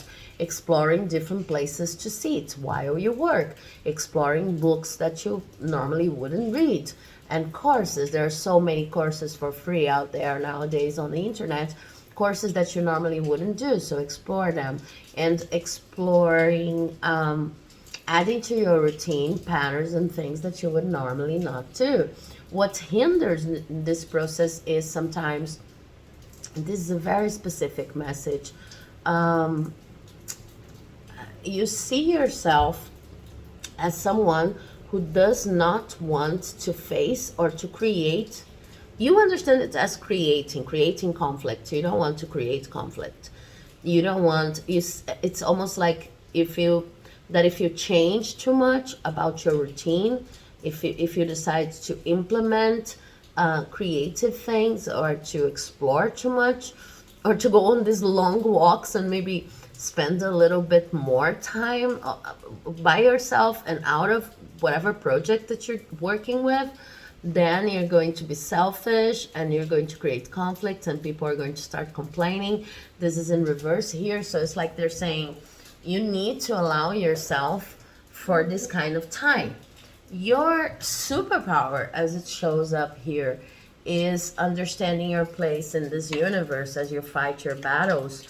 You are a leader, but in order to lead and also to nurture yourself, also to recharge, also to be in the top of your game, You need to understand this mission of leadership and service and activism as something more rounded, as something that is only a little bit of the whole universal balance, for lack of a better expression. Okay, you need to understand yourself as both smaller and more powerful. Smaller because in this way you will not be faced with so much hardship and responsibility to the point in which you think, you if you want to make a simple shift in your everyday routine, like experimenting on a different way of going to work, you're going to cause this much conflict, you know. But small in this sense, like I'm not so important as to well, to the point in which if I change my trajectory to work just because I want to explore this path here that has more flowers or whatever that inspires me, or that I simply wanted to go through that given day, because it makes me feel well, because it recharges me, regenerates me, because it's truly magical. I'm not going to be selfish. I'm not going to provoke all of this conflict, because you won't. Really, this is what they're saying. It's mostly your expectation and inflexibility in, I need to follow my routine always in the same way. Okay, so whenever you go through these walks, is thinking about how small you are, because it liberates you from having this much responsibility and such a strict routine. And that's where you find magic and power and energy to go about your business.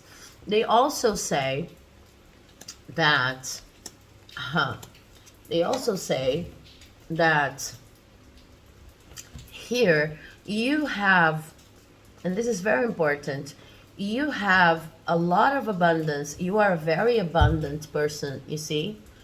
And nothing is going to, there's nothing you can do in terms of an experiment that's going to make your projects collapse or make you work less, destroy what you have already constructed. Because I feel like this attitude here sometimes is also related to a lack of losing what you already built. So I cannot look at what's actually working, because if I stop looking at what's lacking, I will never reach a point in which I'm totally safe. Okay, but they're saying you're safe, you're abundant. So whenever, this is also in terms of routine, talking about practical meditation, and you can work with affirmations, meditation on abundance, to recognize how abundant you are, to recognize how much you have going on for you. And I'm not talking about money. I'm not talking about, well, you could be grateful for the money you have. You could be grateful for everything you have that's going on. In terms of material gain, for sure. But it's talking about mainly being in a universe that is actually very abundant and is showering you with blessings every single day. These long walks, they're going to show you that. I can't tell you more. Like, I don't want to convince you, but it's like, if you become a pilgrim of your own life and change this perspective, you start seeing your life in the most magical way. It's not like the whole world is a place of suffering and loss and lack alone, which is a perspective connected to whatever battle you're facing right now, and is very related to micromanaging and having this one side, not one-sided, but this very micro view on whatever fight you're fighting right now. But it's like this universe is vast and abundant, and you're a part of it, like we all are, and this is never going to fail you. You always have what it takes, and what you need in order to move forward with your mission, okay? It is a hindrance when you don't look at your own community for help and for support, because it seems here like you have a community of people that can also help you, like revamp your routine. Maybe some of the people that you put in a place of helping, how can I explain that? Maybe you divide people in your life, like people I'm helping with my projects or people I'm advocating for, and then there are people who are like me, more of leaders who have the conditions to help. But as I see here, this community that shows up here in reverse, this community could be of great help for you to recharge. You can reach out to them, and you can make it a practice in your witchy routine to reach out for these people as friends, as colleagues, as support. It's not because you're a leader of these people that you cannot count with them whenever you're in need of support, even effective support. You can count with them for that too. So aside from the walks, aside from meditations and affirmations for abundance, I also see you finding your soul family in the people you help, in the people you're working with, for as long as you're willing to open up and to put yourself out there, not only as this superhero strong leader, but as a leader that is a human leader and needs connection and support in their lives. So I see here that at this point in time, it's very hard for you to receive.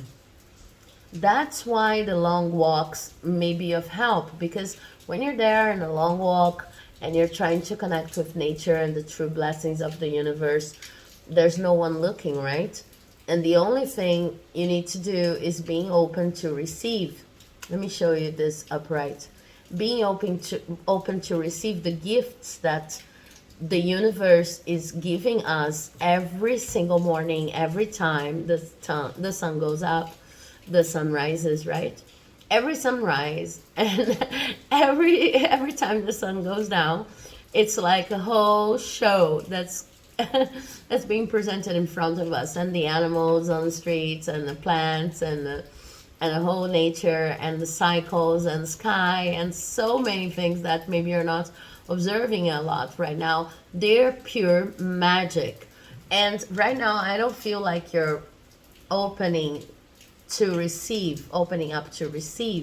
And opening up to receive would lead you to receive from the people that now you're classifying as people I help, not people I receive from. It's actually much more fluid than I think you're conceiving these relationships you have in your life.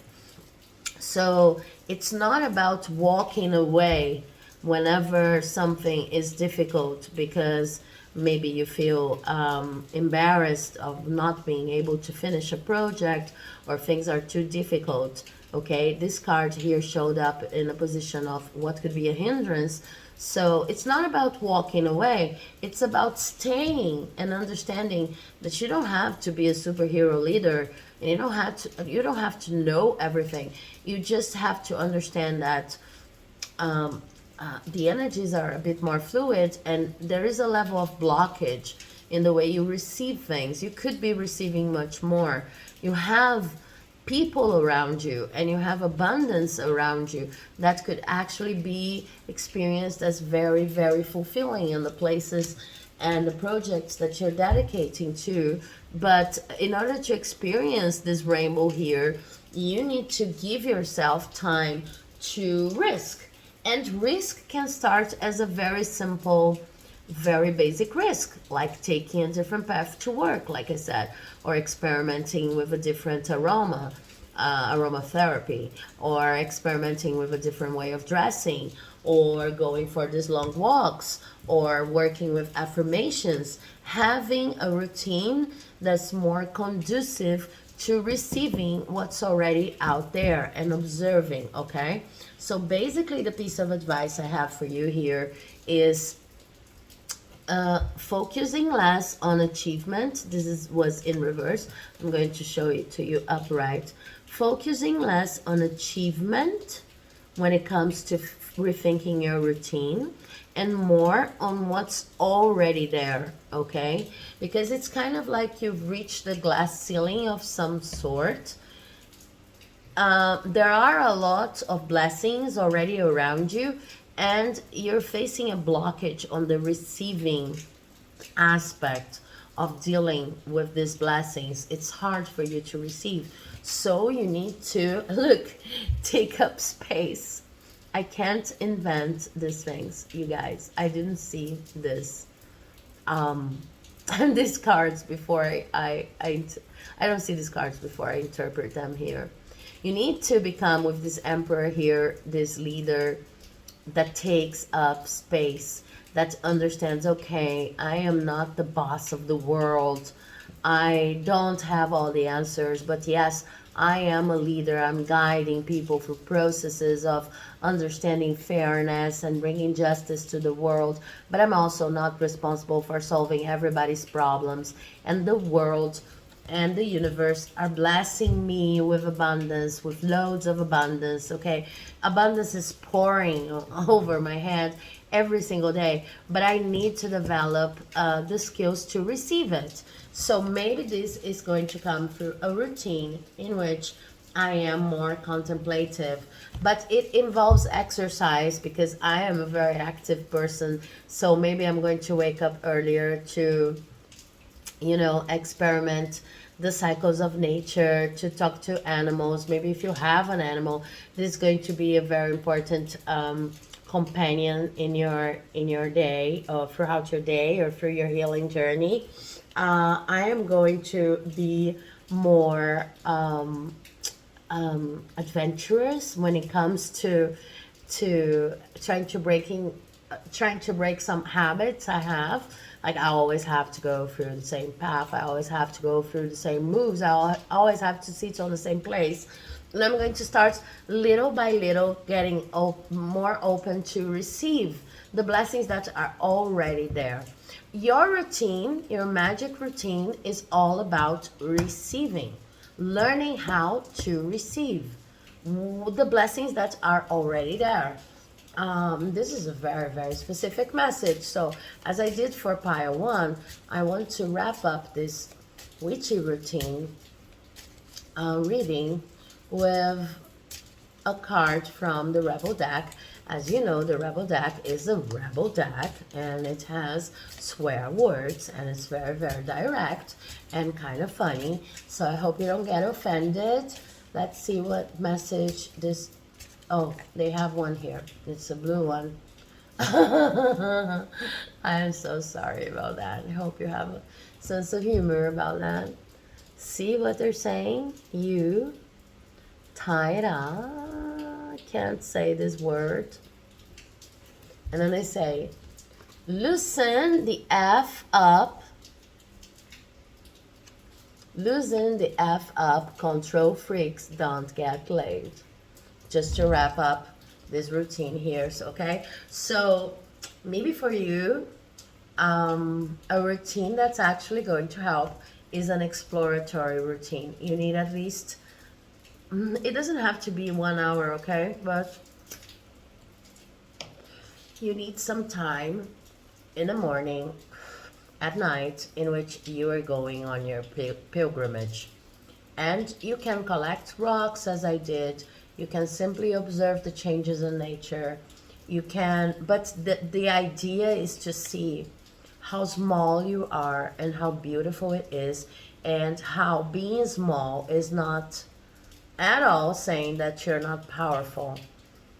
It is vouching for how powerful you are, really, because you are small compared to the whole universe. But you can do so much. You're already doing so much. It's actually allowing yourself to realize how much you're already doing. Well, I hope this reading has helped. If it did, please do not forget to leave a like, a comment, and a subscribe. It helps my channel like you would not believe.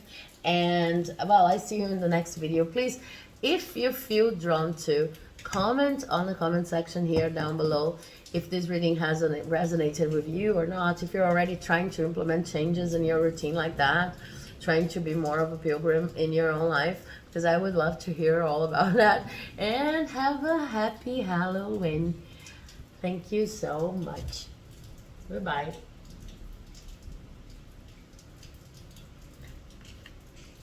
Hello, if you've chosen group number 3, then you've selected this beautiful stone here, which I think it's a desert jasper in shades of green, and also some bands of bright pink, not pink, maybe tea pink, tea rose, I don't know. Can you see it? Hope you can see it. It really talks to me about creativity and creative expression in your routine. Okay, it's very interesting, because maybe I shouldn't give this kind of spoiler, but for pile 1 and pile 2, I guess that under these lights, this stone could be this bands here. This could be seen as reddish, but under daylight it becomes really pink. But it's funny because, spoiler alert, for piles 1 and 2, I was talking about routines that were very simple. Okay, they were not flashy, they were not your witchy routine with let's grab our witchy hats and our brooms and fly around. And also I would really suggest that you see the intro of this video, in which I explain the word ideal. Okay, because there's no ideal routine that can be just prescribed in a video. My videos are not prescriptive, and these are general readings. A lot of people are going to see them. So the idea here is that I talk about general patterns and things that I'm seeing, and if it resonates, please adapt whatever you need to adapt before you consider implementing changes in your routine.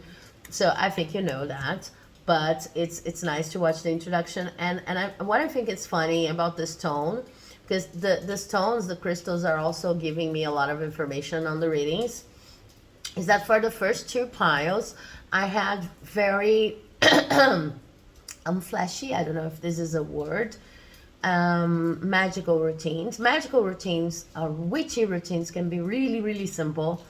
But in your case, I feel like we're going to have a very creative routine in the sense of maybe more of a showy routine, a routine that includes a lot more of accessorizing or something. Let's see what we have here for you. I'm starting with a card from the Everyday Witch Oracle. It's not the Everyday Witch Tarot, Everyday Witch Oracle. And yours is already very accessorized, inspiration and courage. Okay, so this sets the tone of the reading, saying that whatever routine you're going to work with needs to be worked with to bring you inspiration and courage, as the card says. But it's kind of like you're going there for a power up. Okay, if this was a game, if this was a digital game, the routine would be your power up. The routine would be your energizer. It's not about soothing. It's not about calming. It's about energizing you. It's about gassing you up. Okay, like people say. And you see, there are a lot of elements going on here in this witchy routine. We have a cat, we have a crystal ball, we have candles, and these candles are like super sized. Okay, I don't know if I'm going to be cut out because my battery is almost running down, but if it does, then I'll be back. Don't worry about that. But yeah, I see you accessorizing a lot. I see that in your case, all things magical, like spoons with a pentagram, and the magic ball that shows up here, and the candles, And this woman has what seems to be a specific costume, and her hands are in her heart, on her heart, and there's shadow work suggested by this shadow over here. Everything in terms of the art involving this ceremonial here is supposed to gas her up, is supposed to make her feel more energized, okay? And there's no problem whatsoever in that, but I feel that now we're in group 3, pile 3, and it's the more traditional or canonic witchy routine we have so far, because we have all of those elements. I've heard a video not so long ago just explaining that yes, you can do magic without all of these tools, okay? You don't need the table with the purplish the purplish cough here, that's going to help you transmute energies. You don't need the candles, you don't need the crystal ball, you don't need my rings. As I was saying in the video last week, I don't need my rings. But if you accessorize, it's very important for you to understand why you're accessorizing, and to there's a name for that, but it's just escaped me. But to have a ceremony for each of the items that you're going to use, in which you infuse them with the intentions you mean to bring whenever you insert these elements in your practice. So it goes like this. I buy colored candles. This is something I always do. I can actually show them to you. I buy colored candles. Can I show them? I don't know. Yeah.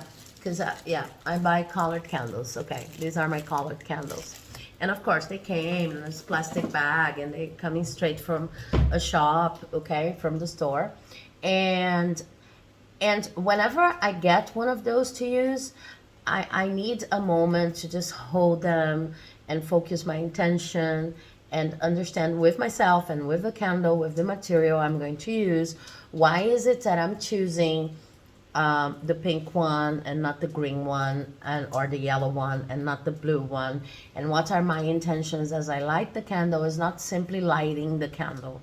And if you want to form a scenario like this, it's about understanding why you have then this kind of pose here. They're not actually candles, okay, but I chose to read them as candles because I think since we're talking about routines, they could be read as candles. But if you wanted to have a scenario exactly like this one, then understanding why they have to be like that and why they have to be lit in a certain order. These are things that you, in your practice with your ceremonies, you can decide. And if the ceremony works for you, then you can use a grimoire like the one I have here. I'm going to show you, to just take notes of everything that's working for you, or even draw diagrams, okay? I don't know if I can show you. Oh, yeah, I can. Draw diagrams, okay? Just to help you remember the ceremony if you want to repeat it at a certain point, okay? But I see that whatever routine you try to implement in your witchy life, bringing magic to your life, is going to be highly accessorized. And as you go through the choice in accessories that you're going to use, it's important to remember that these accessories need to talk to you, energetically speaking. So don't feel like you need to use a crystal ball. If you get a crystal ball in your hands and you don't feel like it, you don't feel the energies matching yours, maybe you need a different crystal ball from a different place, or maybe you don't need a crystal ball at all. Maybe you need a ball filled with water, and you're going to find these things little by little. And whenever you use this particular crystal ball or ball filled with water, do like I do with my candles. Set an intention for that use that day, and go little by little in devising the ceremony, devising the routine, and writing down routines that work for you, so that they become personalized ceremonies, okay? Of course, you can find ceremonies online. But even if you feel drawn to a ceremony online, try to go through these steps every time you implement something in your energetic field, because there is an energy to everything that you find online, and for it to become integrated to your own energy, it has to go through your own discernment of what works for you and what doesn't work for you. And as a general rule, even if you have a set of instructions that you resonate with, that you really love, you need to assign specific intentions for every single item that you're going to use. So I bought this pumpkin today because today is the 31st of October. So here in the Southern Hemisphere, we are entering and we're celebrating Beltane, right? The Shaba of Beltane. And in the Northern Hemisphere, people are celebrating Samhain, or Halloween, right? But I held it in my hands and I decided for an intention of fertility that can be used in both cases, in Samhain and in Beltane, because I know that I'm talking to both audiences here, people who live in the southern and the northern hemisphere, and it makes a difference. My intention when I grabbed this pumpkin that I bought in the supermarket, that is so difficult to find, and I found it here, so I consider this to be a signal. My intention, the intention I added to this pumpkin here that I found so lovely, that caught my attention, that vibed with me, it makes a difference. So it's in general a good practice to define your intentions with each element that you're going to work. My intention, putting these crystals here and lighting this incense and drawing this card, okay? This is a huge part of what makes these elements work as magical. And if you feel like you cannot set intentions for everything going on in this card, for example, then maybe you should work with less elements, but elements that you know exactly what are standing for in you know what they stand for in each of your ceremonies.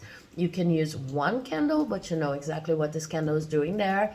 Otherwise, you're just dispersing your energy, okay? But these are general pieces of advice.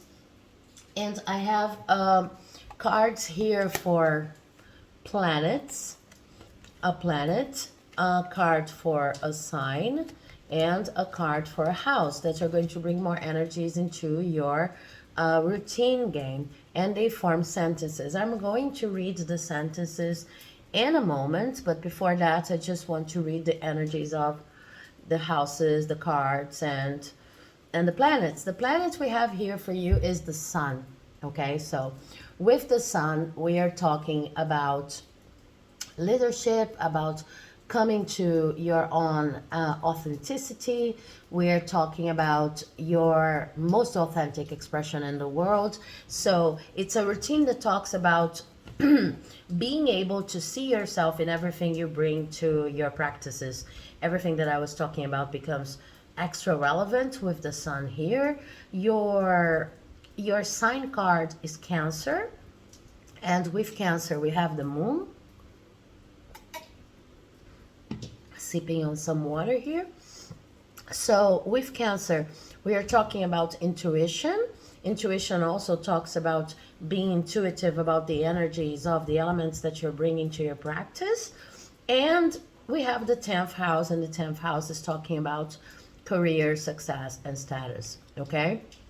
So I'm going to read the sentence to you that these cards are forming and giving you more information on how to construct this routine. The first sentence goes, demonstrate your feelings responsibly. If you want to print the screen, I know the cards are in reverse, but I haven't found another way of recording this video, so sorry. Hope you can use this print screen to copy the sentences. So with this first sentence, demonstrate your feelings responsibly. What I see here in terms of a routine is related to this idea that less can be more. Yes, you can accessorize and you can come up with your own rituals. And I think that is going to be a very important part of your self-expression as a magician, as a witch, as you create your ceremonials, to bring accessories, candles, crystal balls, crystals, flowers, things that you collect when you go outside, things like this pumpkin that call to you. It's a practice that's very similar to my own, that for sometimes you for a part of the routine you may have schedule established, like this is going to be the time for my yoga practice, this is going to be my meditation practice, at the end of the day I'm going to do this, I'm going to do that. But throughout the day you might be called to a lot of different elements, this shell that I've shown in several of my videos here, and you collect these elements and you bring to your practice. But it's kind of like with this sentence, demonstrate your feelings responsibly, you need to know that you are being karmically attracted by a lot of different objects throughout the day, and you can shift the energy and ultimately work with your karma as you bring these objects to your practice and you decide that they are going to have a different meaning or that they are going to have a positive meaning in your life. This is beautiful, but you also need to consider your limitations, okay? So sometimes less is more, as I was saying before. Sometimes only one candle, only one crystal, only one way of organizing the cards with, if you work with tarot, only I don't know, if you shave your head, be sure that, and if this is a magic tool in your conception, be sure that it has a meaning. You know, it's like you don't have to overdo it. Basically what they're saying, because if this idea of demonstrating your feelings responsibly is about understanding that you're going to bring to your routine and to your magic practice things that you can actually be responsible for.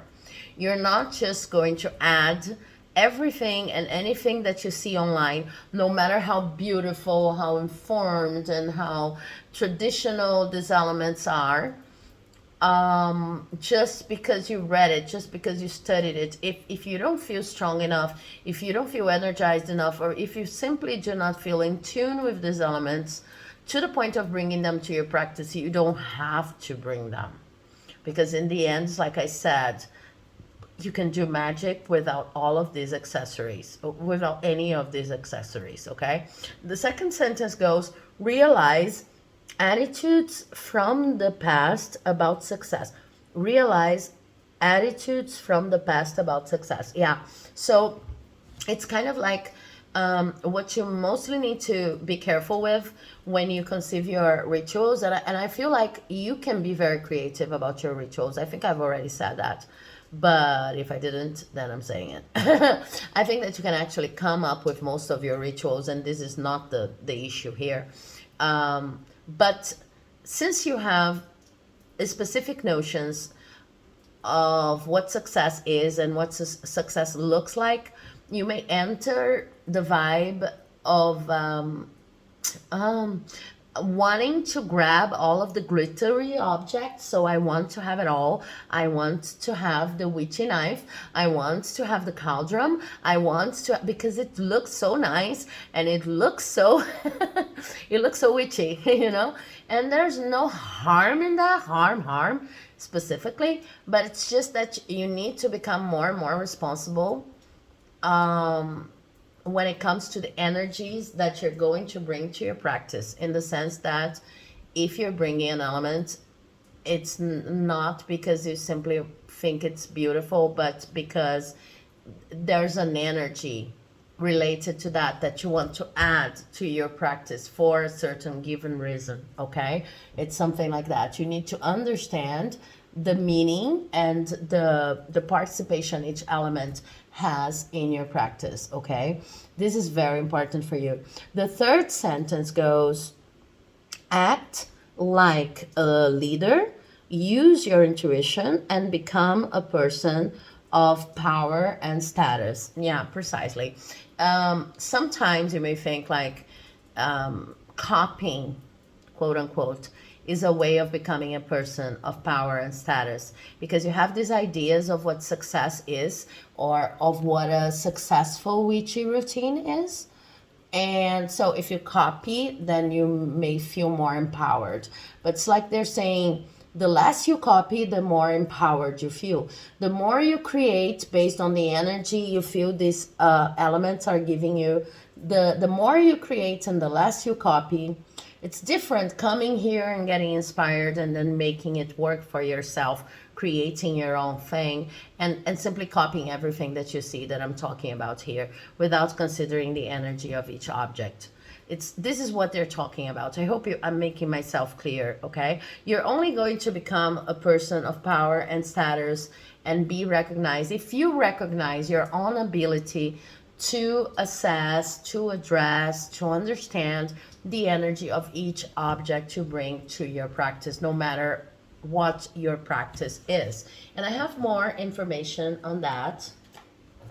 Just give me a second here, because I have tarot cards talking about that. So I have a past with the Queen of Swords. I have a past. Sorry about the camera, but I'm just trying to make my charger work here. I have a past, a present, and yeah, really like this. You past, present, future cards here to talk about this development. So it's like sometimes you become very analytic and you are a very good student and you like to go online and check on everything that's new about witchcraft and witch practices, or at least if you're not doing that already, you're the kind of person that whenever you're interested in something, it could be a witchy routine, it could be whatever, you're the kind of person who likes to go and research and implement whatever you find. But what they're saying is that in the past, it led you to like an overconsumption and overstimulation of input. Okay, maybe not specifically for witchy routines, but for many other topics in your life, in which you feel like then you have to implement everything that you see online related to a given issue. And it doesn't give you, with this Eight of Pentacles in reverse, it doesn't give you the opportunity of actually learning how to go deeper in your relationship with the elements, okay? So I want to talk about this for a little while. It's kind of like, okay, so you've read about this routine that says, I don't know, every day you're going to consult a crystal ball because I don't know, because this is how you're going to start your day. You're going to consult a crystal ball and then you're going to take 3 cards out of tarot, and there's a whole explanation, justification there on how divination could improve your everyday life and your self-help, not self-help, your self-knowledge practices. And and then you started doing that, okay? But you did that exactly the way you read on the text there, because you're very cerebral and you're very good at following routines prescribed by other people. But the thing is, let's say part of this routine was using this oracle here that brings the sentences, okay? Planets, signs, and houses that I read for you, okay? And you bought the oracle, and you still didn't feel very comfortable using this oracle here, which is Light Seekers, if I'm not mistaken. No, this is, let me tell you. Yeah, this is Light Seers Tarot, okay? So it's like, if you include everything that you read because you're so curious and you're always studying and listening and reading to new things online, you end up with a lot of elements that you really do not have the time to forge a deeper connection with. It's more or less what they're saying, okay? You could use this oracle without the crystal ball if you read about it online and if you felt called to. And you could assign it meaning, and this meaning would develop and would go deeper and would become something different and something more meaningful each time you use it. If you gave yourself some time to use it, each time more and more and more, before you introduced a new element like a crystal ball. It's like, this is what they're saying, okay? And sometimes you don't give yourself this kind of time. So again, with the sun card here, it's like, it's more about you as the operator, you as the receiver of the blessings that these material items can give you. It's more about shining your authentic light and the magic that is already inside of you, that is already within you, than using any kind of element. It's not about finding the right elements or even the right routine. Is about understanding that your creativity, and the sun came out in this reading twice, it's about your authenticity and your creativity being able to express through the elements. So sometimes less is more, because if you're including everything that you see under the sun, you're forgetting that you're the sun yourself. And working with less elements could actually make you more fluent, could actually make you more proficient in your relationship. Not that there is a right way of working with a certain element, but just that you have more time to establish an intimate relationship with the elements that you've chosen, okay? So I think I'm going to have to change my battery right now, but then we are going to come back to discuss what helps with the Seven of Clouds in reverse here. No, not in reverse. What hinders, what you know, what you don't know. Your piece of advice with Judgment in reverse, and a conclusion. Hope you can see it properly. Just give me a moment. Okay, so we're back, and this is very, very interesting, because what I have here is that you already know about your routine and about the need of really focusing and consecrating and giving meaning to everything that every element that you're going to accessorize with, that you might be facing some kind of scarcity mentality with this Seven of Clouds here, okay? This is the Seven of Swords here, really.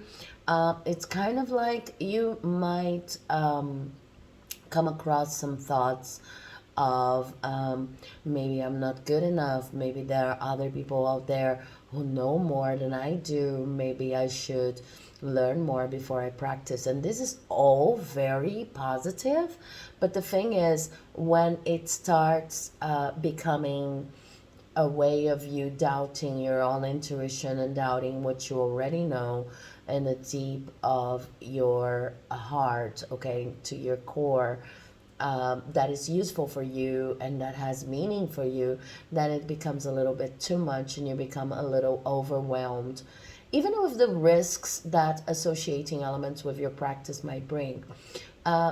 In spite of that, there's also this card here, Play, which is a representation of the novice of raindrops. Okay, so this is if I'm not mistaken, is the ace of cups. Yeah, raindrops is emotions, is cups.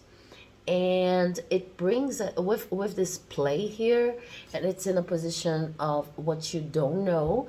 It's kind of like reminding you that a lot of magic is also fun, okay? So maybe you're a little bit scared of not being respectful enough of the elements, and you want to include as many elements as possible, or too many elements, or all of the elements that call your attention, because you are afraid of missing something, missing some fundamental ingredient in something that you do, in a ceremony that you propose, in something you bring in your routine. And then these cards are actually reminding you that you are the main element. You are what connects it all together. And your ceremonies can be quite simple. it's not about judging if you have too many elements or if you have too little elements. It's not about judgment at all. It's about having fun, and of course respecting that there are people who know more than you, and you can always learn, and you can always engage in research, and this is all very productive. But do not forget that the element that holds everything together is you, okay?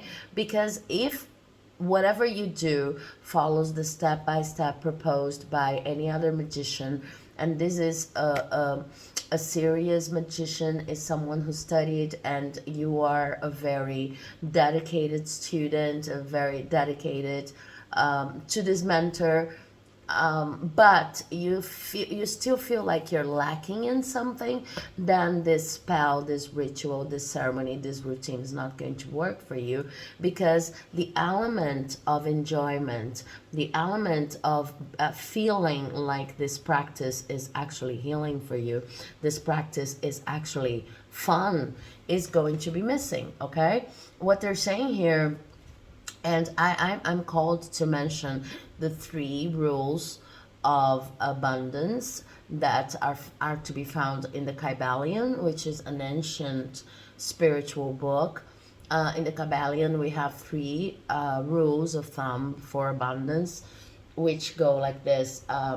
In order to be abundant, and I do not mean being rich, but being prosperous and having everything you need in order to accomplish your mission in life, your mission on this earth, you need to work hard and to be grateful for everything that is presented to you, in the sense that you don't feel like things are happening to you.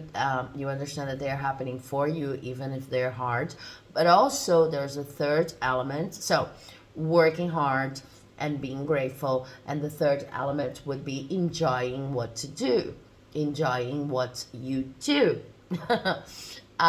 So more important than having the right recipe is enjoying whatever process you're involved with.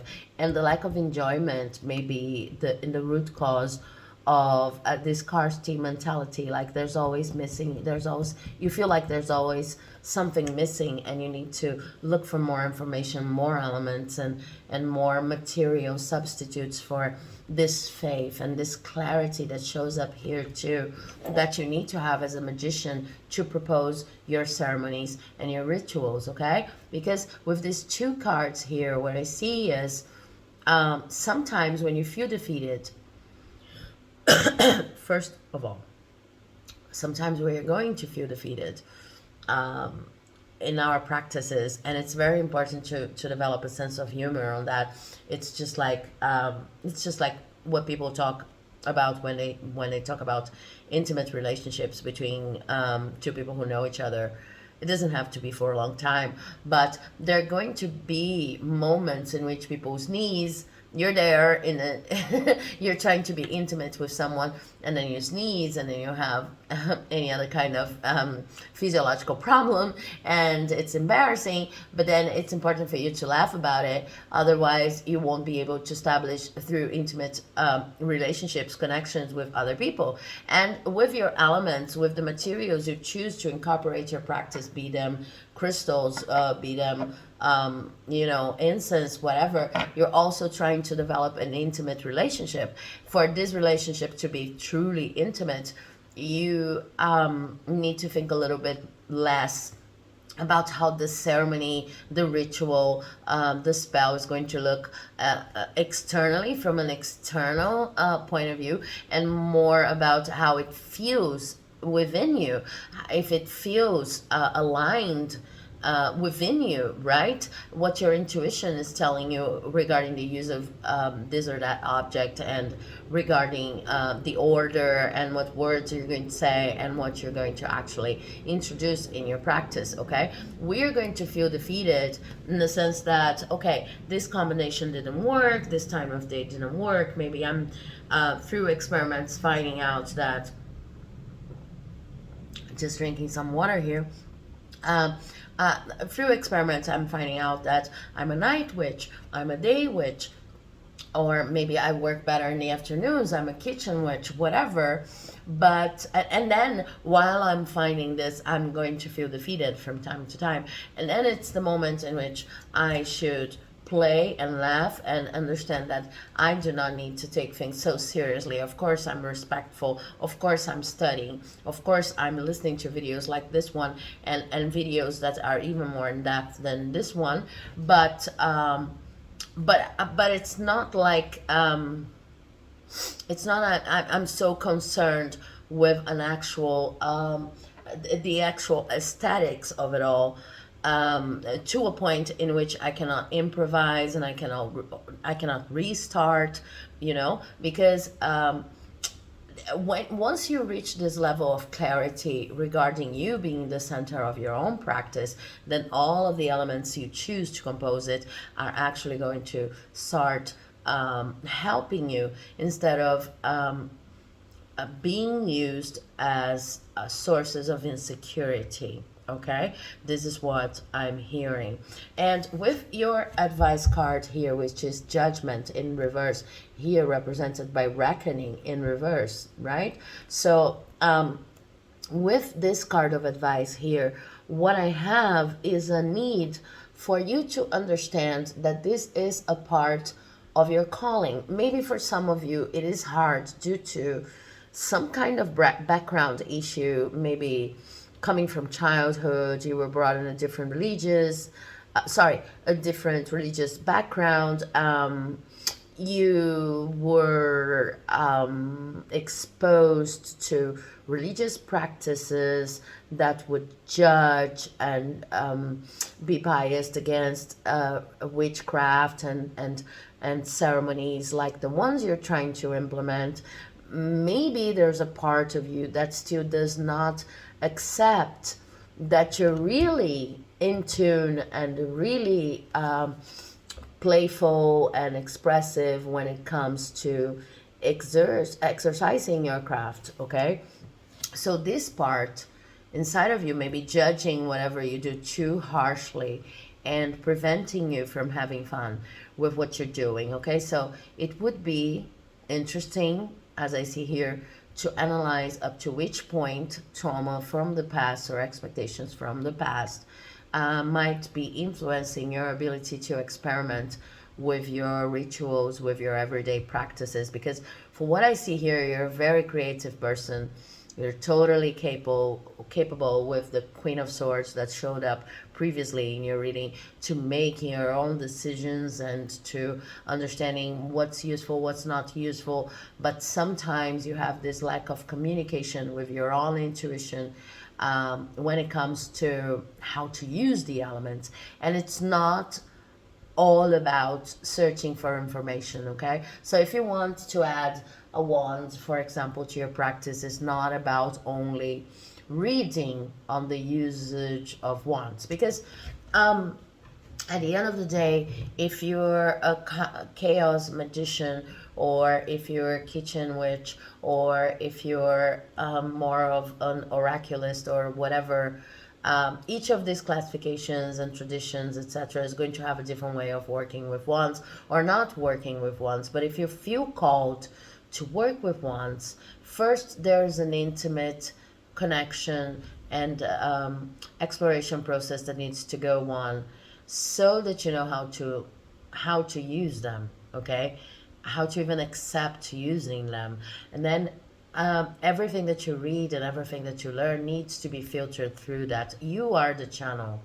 You are the most important energy source in your practice. Even if you're channeling energy from nature, from the environment all around you, you're still the conductor. You're still the most important piece that brings it all together, okay? With this conclusion card here, I have self-victimization. So maybe, I don't see this as you're self-victimizing in all areas of your life. I see this is specifically talking about your routine, which is the topic here. So maybe, and the connection in colors here, you see, with the suit of clouds, which is swords, right? So there is a certain pattern of thought going on that kind of brings you to a point of feeling like if you don't use your elements properly, you might end up being victimized by what you wanted. And I was really called to like getting this crystal here, my crystal pointer. Maybe a crystal pointer could also help you if you feel drawn to, because this is what we're talking about. Um, Understand the directions you may follow at a certain practice. You can just, you know, troll it like that to know which direction to go, or which element to use. If the elements are all exposed on a table like that, this may actually help you. But even then, you need to develop a relationship with the crystal. You need to talk to your crystal. You need to understand if you feel comfortable doing that with crystals. It doesn't, if you don't feel comfortable, for example, talking to crystals and developing this kind of relationship with crystals, it doesn't mean that you're less of a witch. And I think up to a certain extent, there is a part of your rational mind that says this kind of thing can be really dangerous. So be careful what you mess with, and also be careful with your desires in this area, because you might end up like summoning more than you can chew. Something like that. I hope you understand my meaning. So it's kind of like they're saying you don't have to worry that much about that. It's true that some practices may be dangerous, but I think, at least in my point of view, the most dangerous thing that you can do is not listen to your own intuition. So let's say you decide to work with crystals, but you're not really feeling it, you know? You're not really feeling the connection, the vibes, etc. You're going to feel a little not defeated, maybe is like it's the way the cards are putting it here, but you're going to feel a little bit embarrassed. Maybe you have some belief saying, okay, if I can't work with crystals, I'm not a full-blown witch, which is not true. A lot of witches do not work with crystals or incense or any specific thing. You know, you don't have to work with everything in order to be a witch. And you start second guessing yourself. But there is a possibility too with this card here that you don't work with crystals because you think that they might menace your stability, your emotion. It's an excess of fear disguised as respect. And I can tell you, well, this is what I believe. Feel free to understand this any way you feel more comfortable with. But within my studies, what I understand is that a crystal cannot hurt you because they're here to do, to assist us and to work with us.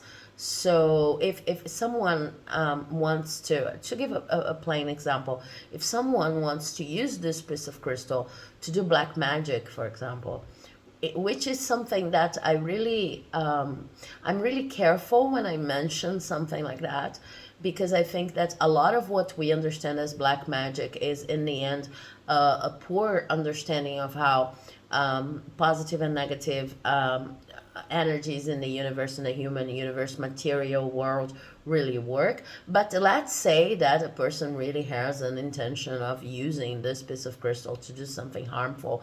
I don't think that this crystal would go for it, basically, you know? I think that this person with their intention could actually send some kind of a negative energy to someone, but it would mean more harm to them than it would mean to this person if this person was not also karmically involved and prone to receive this energy, something like that. Okay, I'm really oversimplifying here, but just for you to understand that the level of danger in dealing with these things is really related to the level of insecurity that you're going to feel.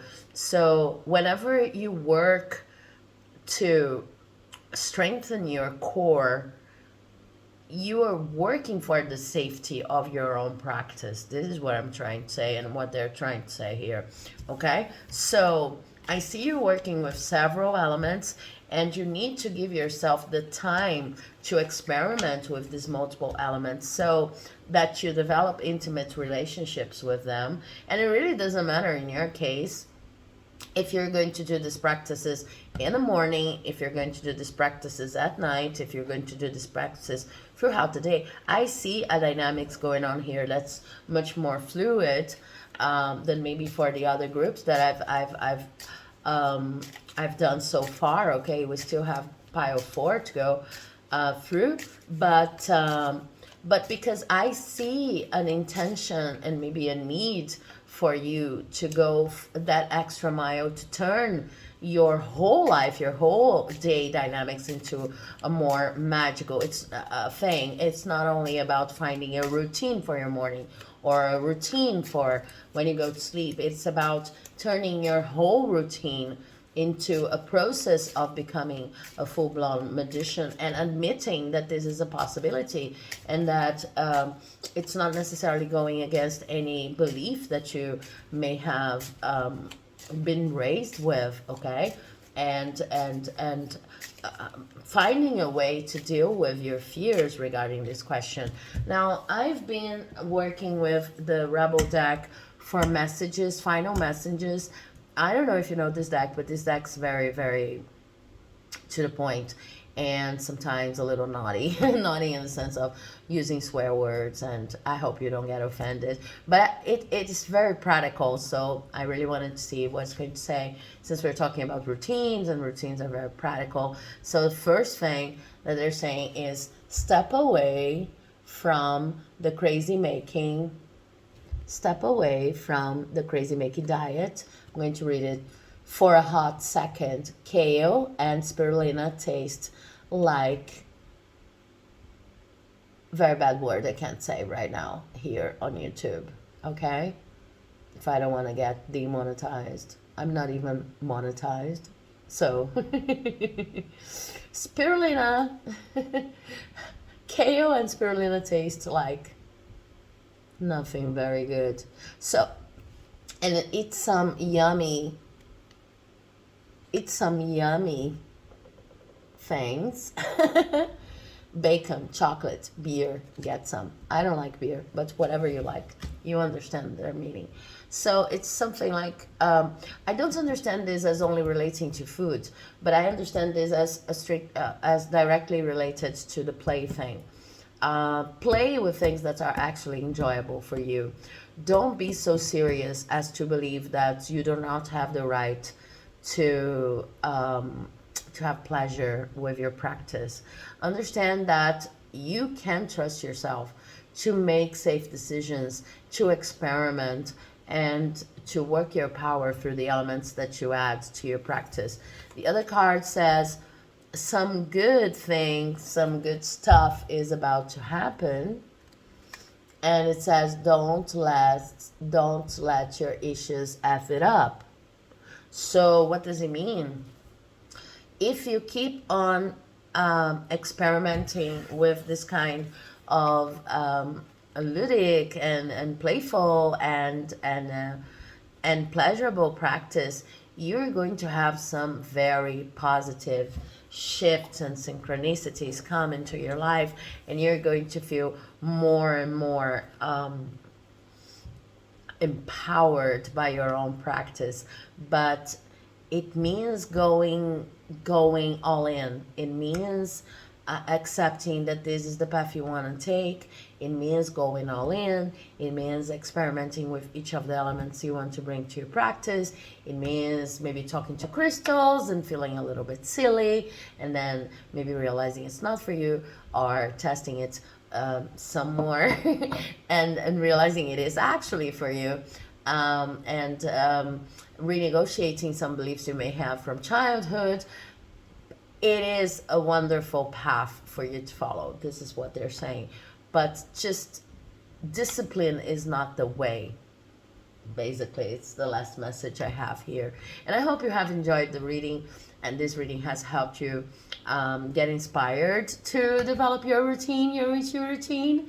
Have a wonderful Beltane festival if you are in the southern hemisphere like I am, or Halloween, Samhain if you are in the northern hemisphere. And do not forget to leave a comment, a like, follow the channel.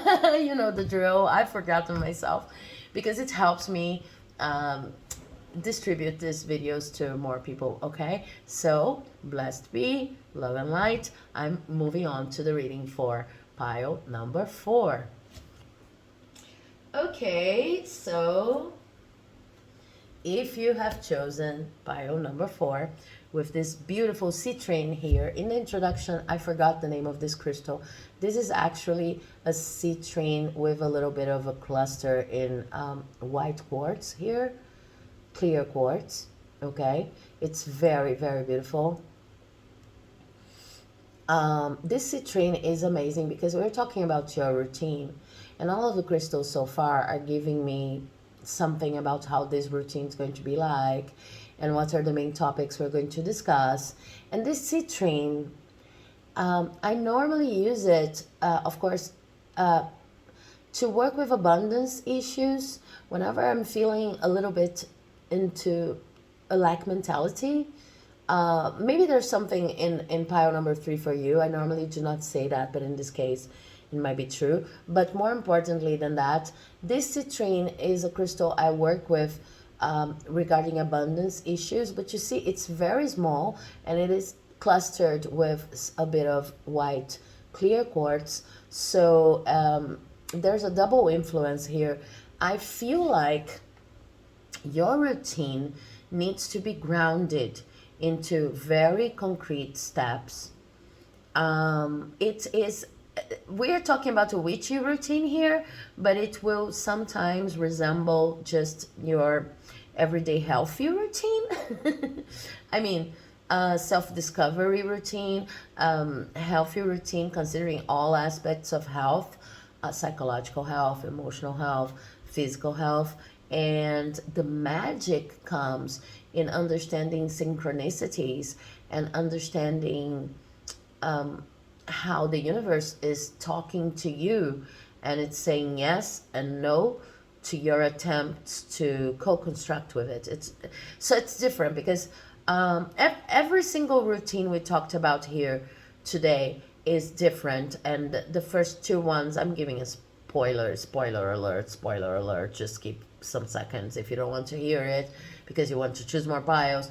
But every single routine we talked about here today is very different, and the first 2 routines, they were very subsided and very not really very spiritual, more than witchy. And I see it all as witchy and spiritual. And I feel like witchy routines can be very simple, and I like simple routines myself, like writing, etc., etc., to connect with my spirit guides. Routines without which I wouldn't be able to record these videos, for example. But in your case, what I see is that well, the third pile was actually a witchy. In a traditional way, we imagine working with elements and bringing candles and bringing crystals and creating your own ceremonies. But this one, I see it's all about listening to, creating a routine in which you're able to listen to what the universe is trying to tell you, and it's very related to predicting next steps. It's very related to maybe oracle using, but also turning everything around you into an oracle for abundance and recognizing the abundance all around you. So let's see how it goes. Wow. The first card I have here from the Everyday Witch Oracle is Follow Your Dreams. And you see, this witch here, I hope you can see it properly, is working with many accessories, as I was telling Biofree. But the difference here is that there is very clear with this message, follow your dreams, and the way he's looking at the moon and this shooting star here and looking at the stars in general, there is a very specific dream, goal, whatever, very grounded objective in the magic he does, okay? Of course, this guy is working with a broom. This guy is working with candles. I'm taking a look here. There's a cat. There's a crystal ball. There's fire. So there's fire magic. There are runes here. Also, you might be interested in all or any of that. There's divination here with the runes. There's some Palo Santo here also.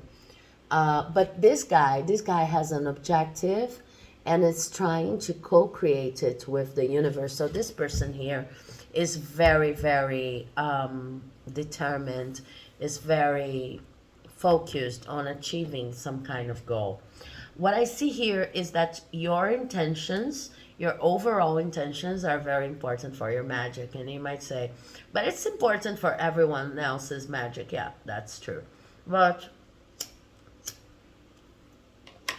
what I'm talking about with this sentence, follow your dreams, is whatever dream you may have, and I'm talking about concrete dreams, right? I'm going to say a lot of very common things, like I want my own house, I want this project to be launched and to be abundant, I want this career, I want this whatever. This is highly magical in your life, and you want to listen to the signs of the universe, to be in tune with the universe and to all of the different signs it can give you.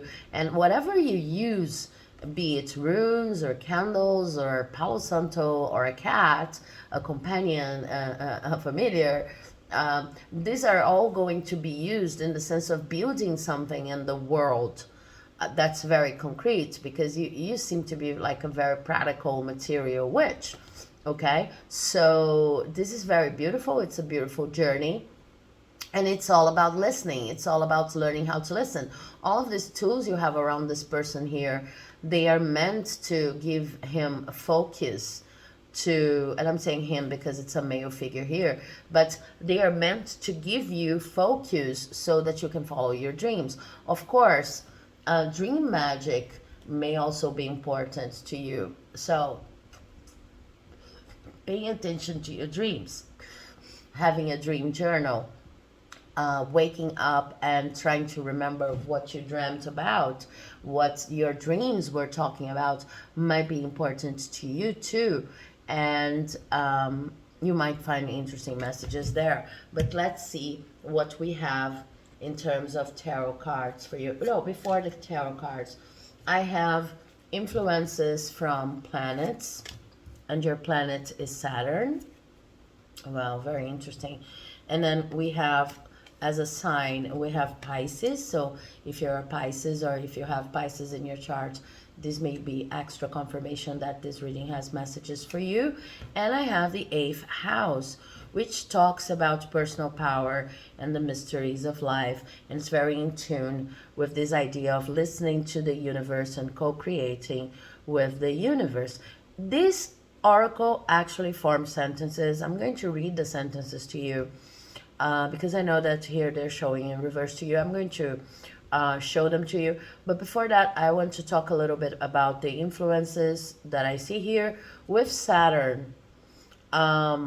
Discipline is actually very important to you. So it's different from pile 3. You might have messages there, as I said, because they are also working with several elements. But differently from pile 3, since you tend to have an objective, a material, concrete objective in life that you mean to achieve by co-creating with the universe. It's more about understanding prediction and the different parallel ways the future can work with, because you have free will, and up to which extent you have this free will, up to which extent the universe is trying to talk to you and trying to help you, and your routine revolves around that, around listening and better ways of listening. So listening to your dreams, as we said, maybe one way. Using oracles maybe another way. You maybe want to start the day consulting runes, because runes are here, but if runes are not your oracle, maybe consulting tarot cards or any other kind of oracle that you even invent yourself. I see you more using resources that already exist than inventing resources. This is more of something that I saw for pile 3. But if you're into that, I see no problem at all. With Saturn here, what I see is that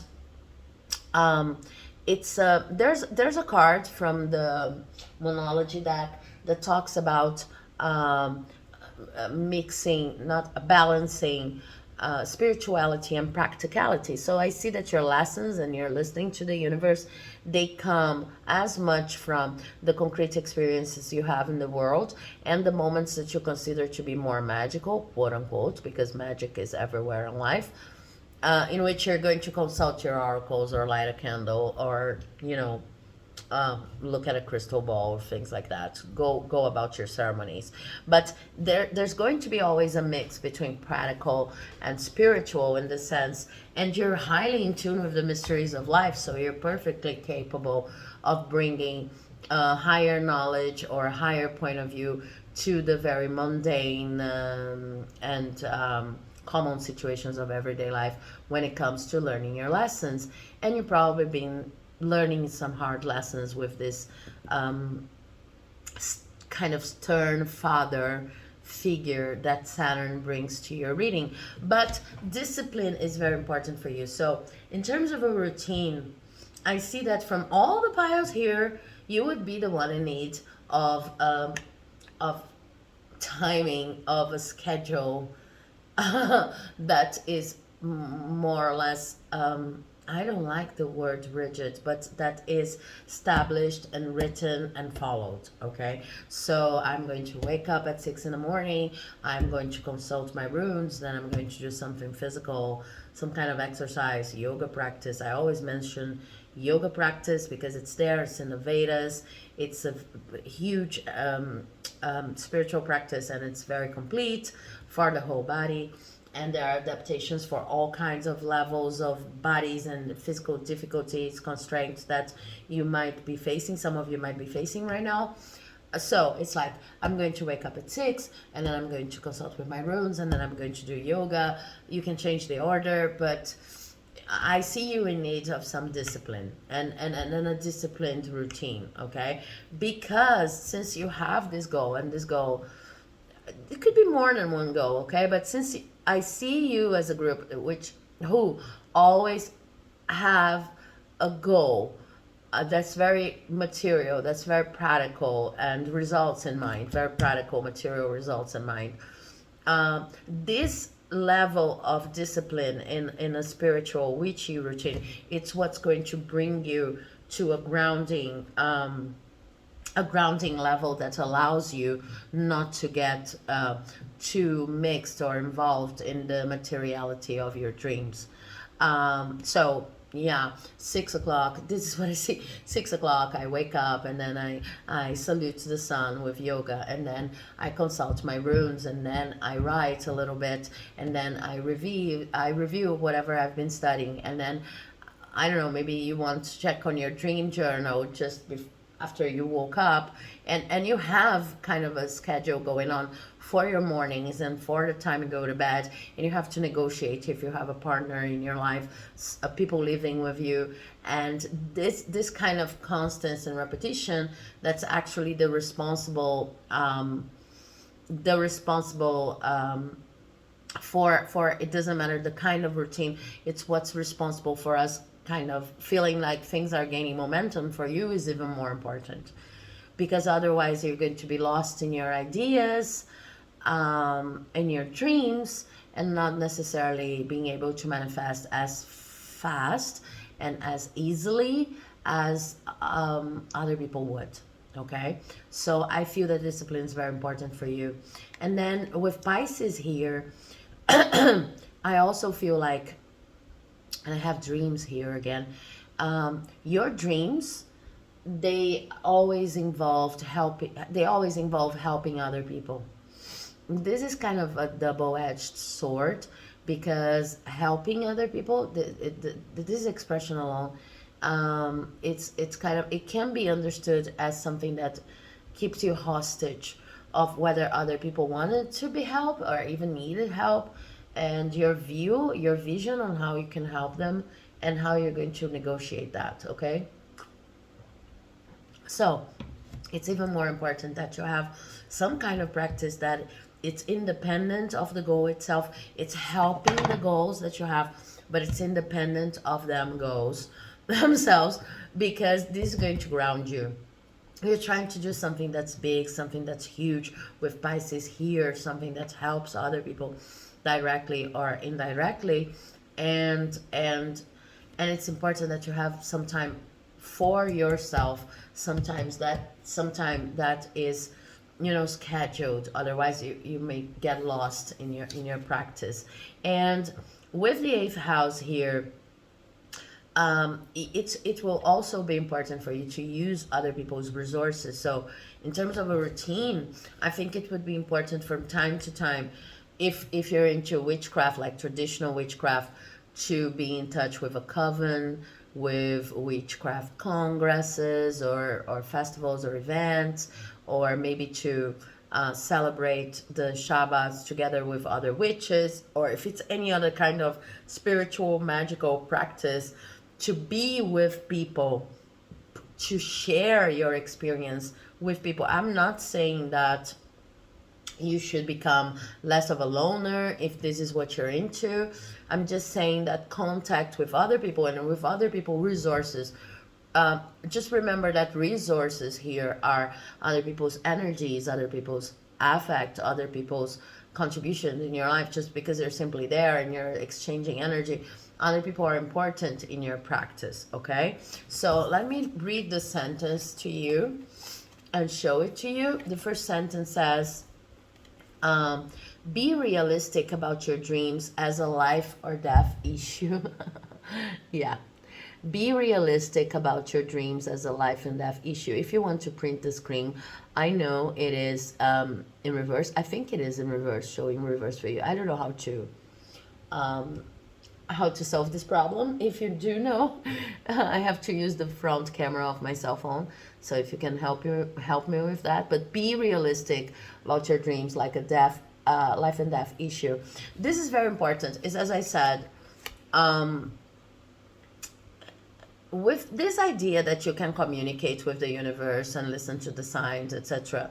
Sometimes you might get lost in the sense of feeling like the universe has to provide for you, or understanding a sign where there's no sign, really, or even there is a sign, because your intuition, I see here, is huge, but understanding the sign for more than it actually is. So you could see this tone in the beginning of this reading, and you have just been working, let's say, with a citrine. I'm just giving an example here.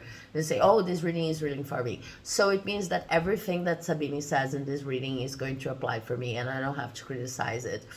And so you start doing everything that I say here, and you just don't filter it through your reality.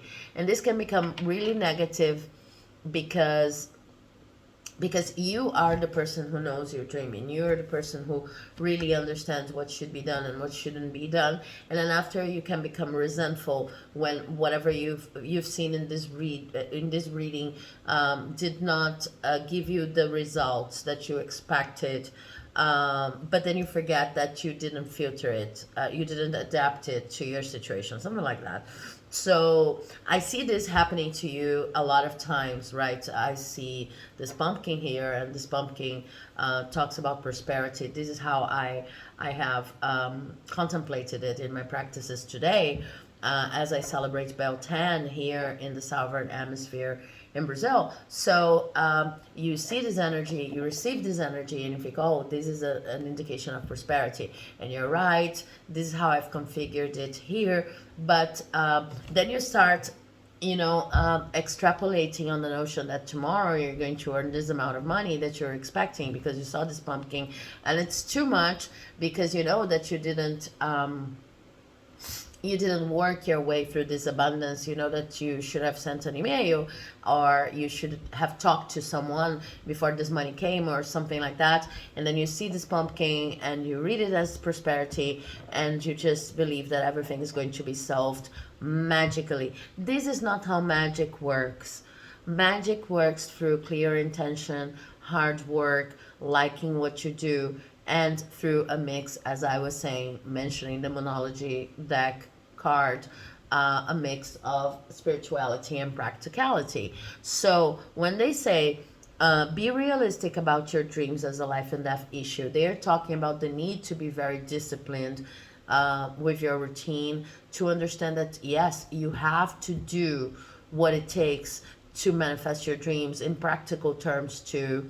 It's not because you've, I don't know, you've created a spell to bring abundance to your life that you're going to stop answering emails related to the job that you wanted, or stop working for this job, or maybe working as if the universe has already granted you this job. It's all about, I see your routine is all about understanding the language of the universe, because the universe is going to provide you with abundance, but not necessarily, or maybe not always, or maybe never. In my experience, never exactly the way you want it, okay? So maybe you don't agree with that. Use your discernment. But manifesting is about asking, mobilizing energy, being disciplined in your case, or following a more strict discipline with Saturn here. But understanding that the universe is going to provide what's best for you and everyone involved, not necessarily what you want. And your job is to go for what you want, even if it doesn't come to you exactly the way you were planning it should come.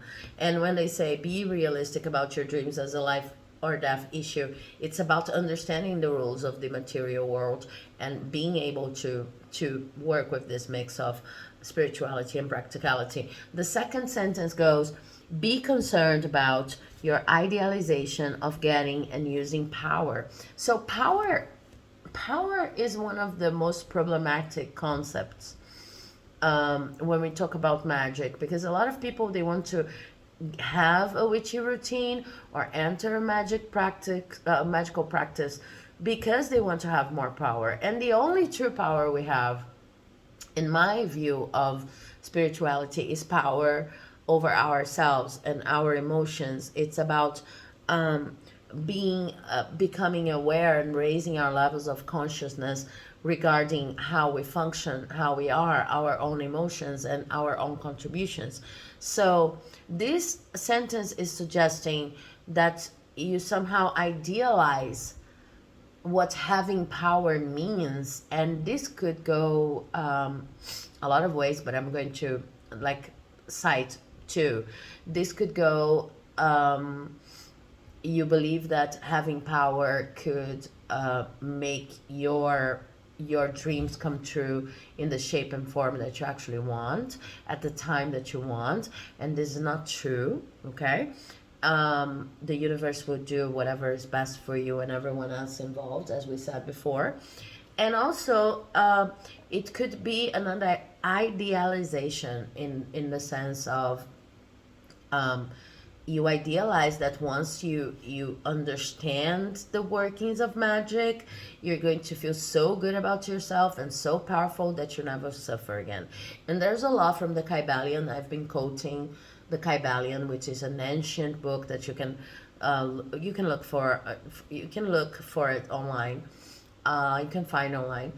The Kybalion mentions as one of the 7 rules of the universe that that there is a rhythm. It's a rhythm law, really, that says the rhythm is compensation, okay? So everything that goes up goes down, everything that if you're feeling too good at a certain point, then you're going to feel low the next point, and your basic dietary, I don't like diets, but it's a very good example.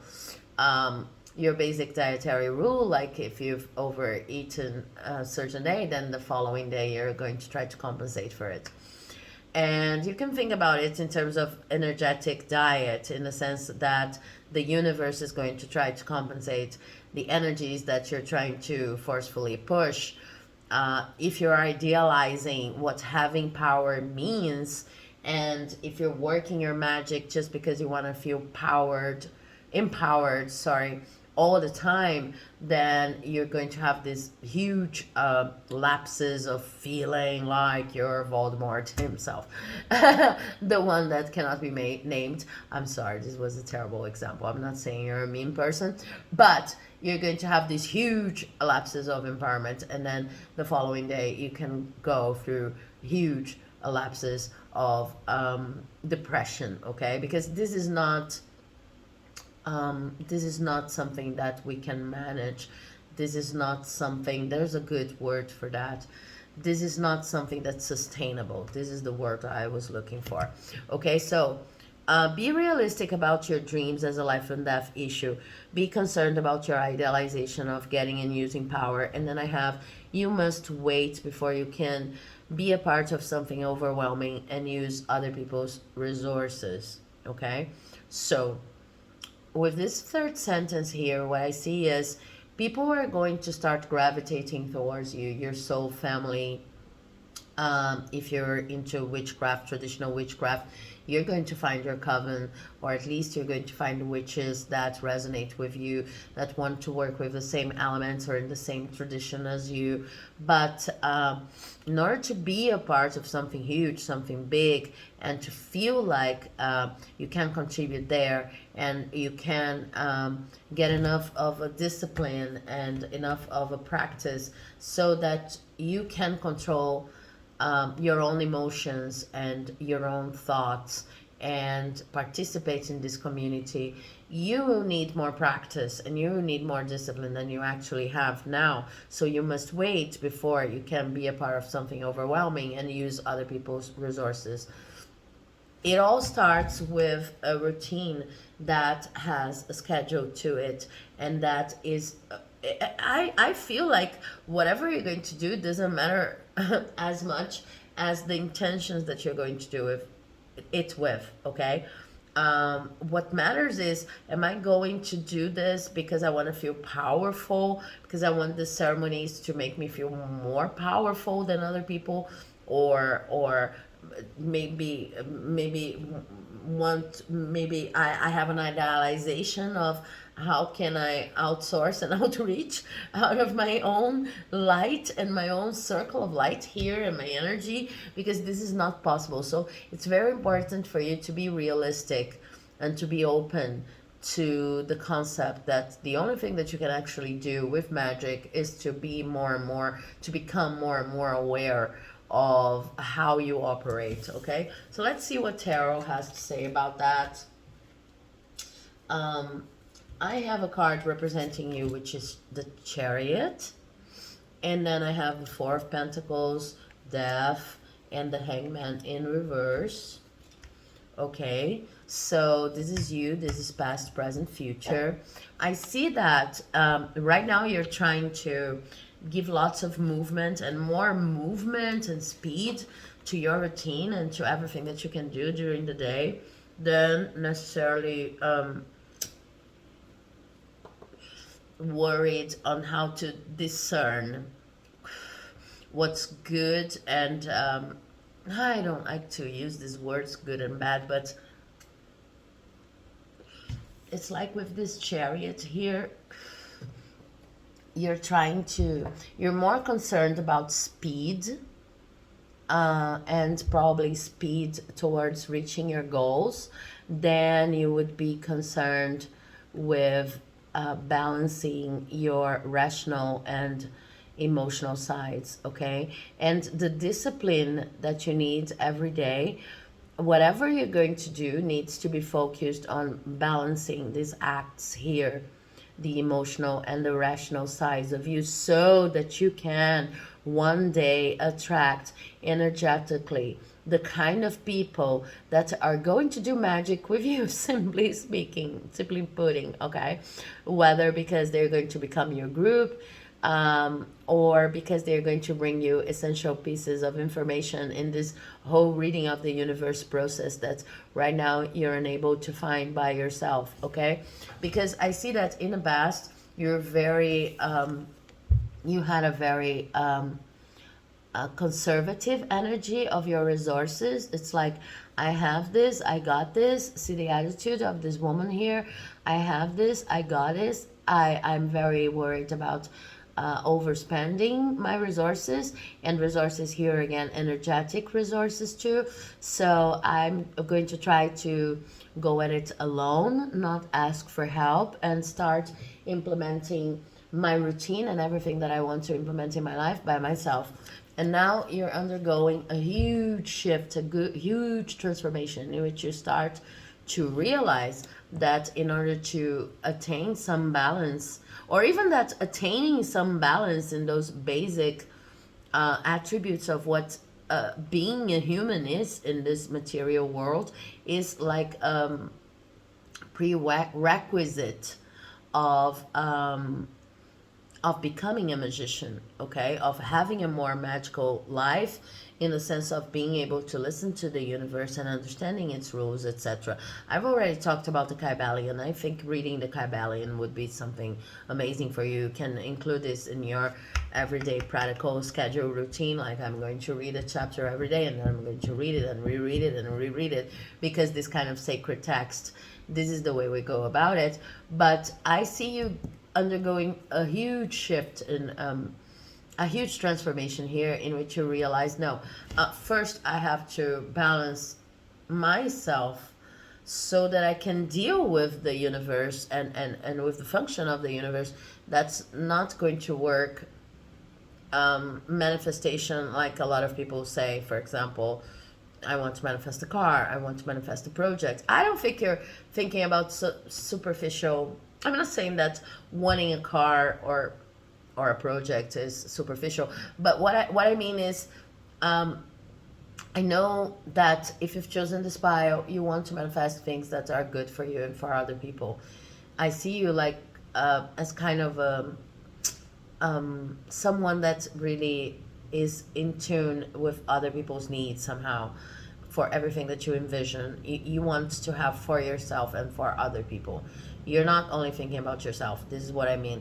But I feel like you came to a point in which your everyday routine and the way you understand manifestation and the universe, etc., and how it collaborates with you, it's no longer working for you. So you're undergoing this huge shift, because you really need a change in perspective, and it's not easy for you to change this perspective. And I feel like you're kind of impatient with that, and maybe impatient with this reading even.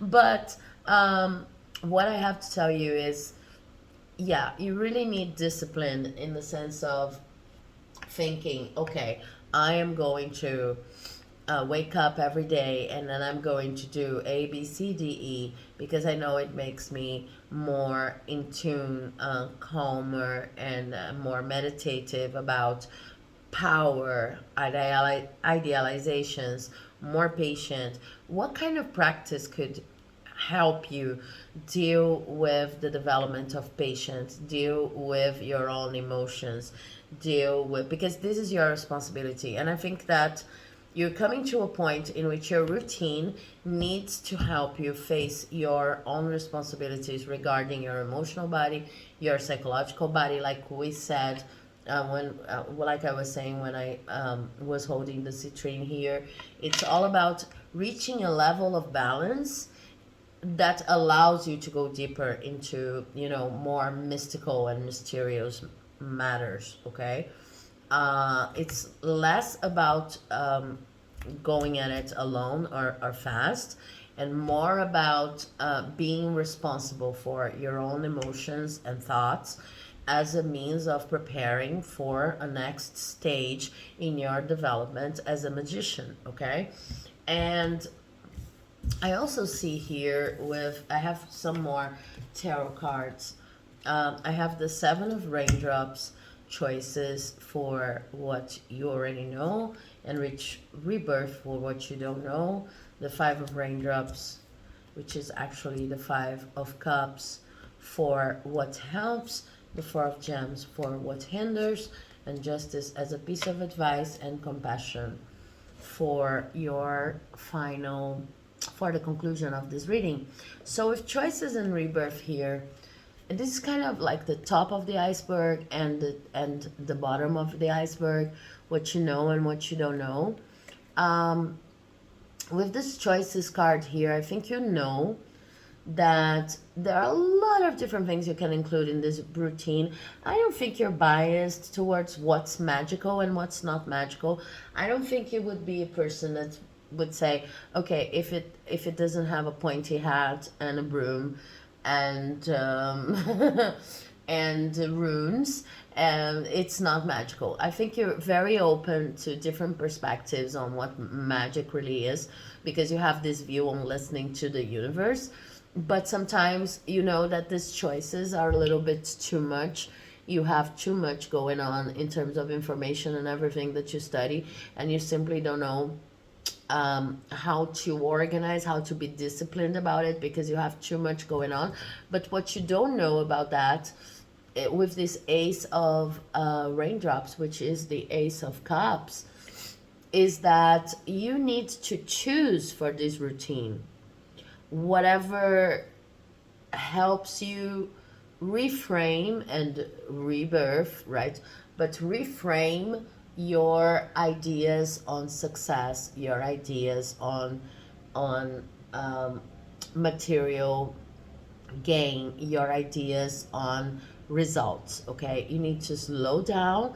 And if you have, for example, if your morning routine is going to be from 6 to 10, you need to choose, to allow yourself to choose whatever helps you slow down, be more contemplative, and be more you need to like accept that self-care at this point in time is whatever makes you feel more balanced. Okay, so maybe you're not going to work with crystals, but maybe you are, but maybe you're not going to work with something as witchy, let's say, but but wherever you know, I feel like right now you already have information with everything that you've been experimenting, enough information to know from experience what makes you feel good and what doesn't make you feel good, what makes you feel calm and what doesn't make you feel calm, what balances you and what doesn't. And what's really hard is to choose based on what makes you balanced. There's a level of bias against prioritizing balance. This is what I feel, because you're a very active person, you're focused on results, and you want to see these results showing up fast. You're all about movement and speed. So I feel like the choice here is, I am going to prioritize whatever makes me feel calmer and more balanced, even if it's not as flashy, even if it's not the thing that's going to make me feel I feel that sometimes you can become quite compulsive, and the idea is to be disciplined, not compulsive. So little by little, doing practices that can actually help you ground and become centered and be practical and realistic, like the sentence went, be realistic about your dreams. So I'm thinking about yoga, I'm thinking about writing and journaling in this case. I'm thinking about using this kind of resource here, which is the oracles, right? Any kind of oracle of your choice, in order to get grounded, not as much in order to find out about the future, but to using it for self-knowledge, to understand what's going on at that specific moment. So you'd have a time, 6 o'clock oracle, 7 o'clock yoga, like we were talking about before. And something that helps a lot is to mourn some situations for the past with this lost card here. situations from the past that you have not allowed yourself to mourn up to this point, and they seem to be quite overdue, really, plainly speaking. It's kind of like, because you're in this almost magical, let me get into a new universe rat race. It's not your normal everyday rat race, you know, for work or for professional life, whatever. But it's kind of like I need to get more magical here.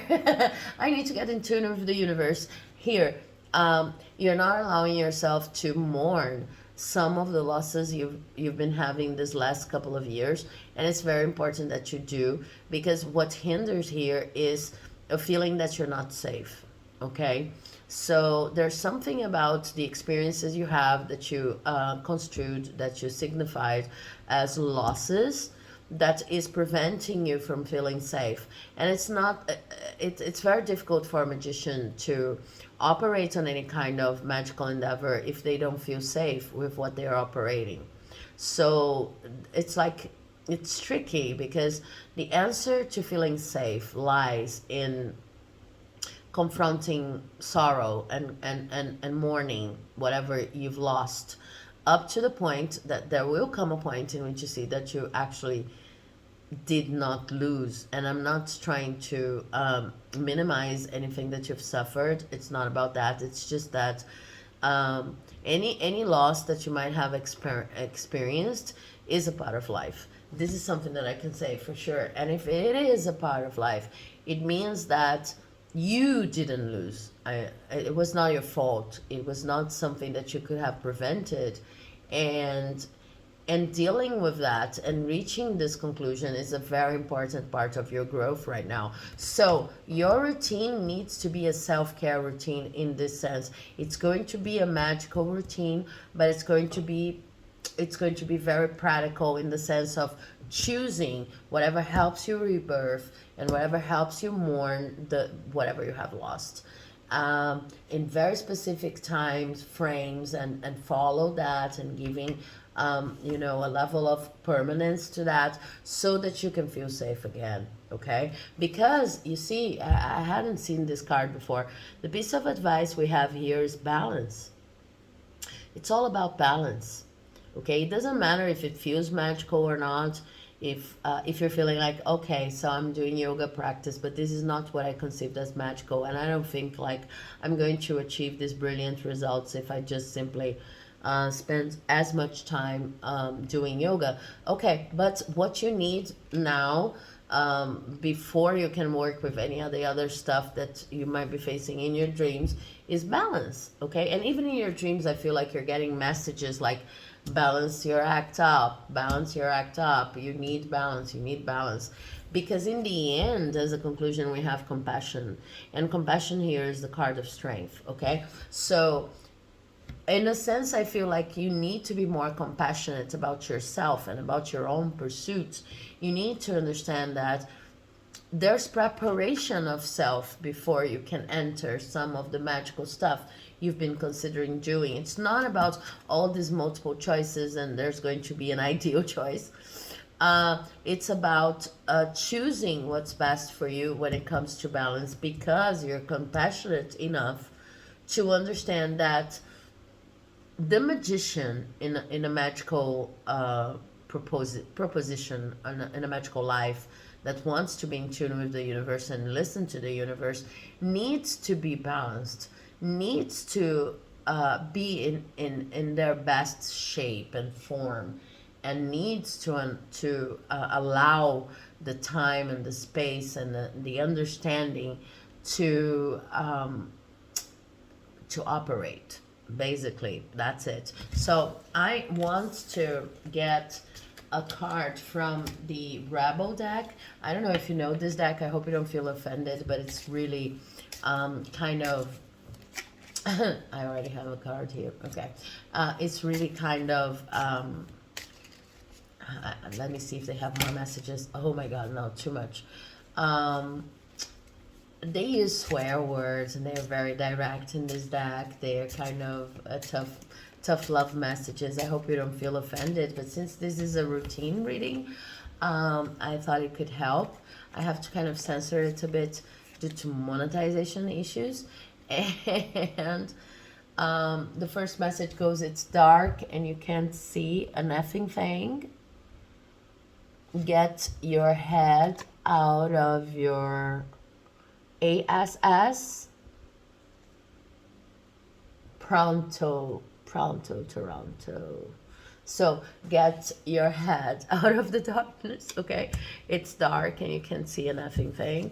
And then money, make it rain. So I see, again, we have a practical message here.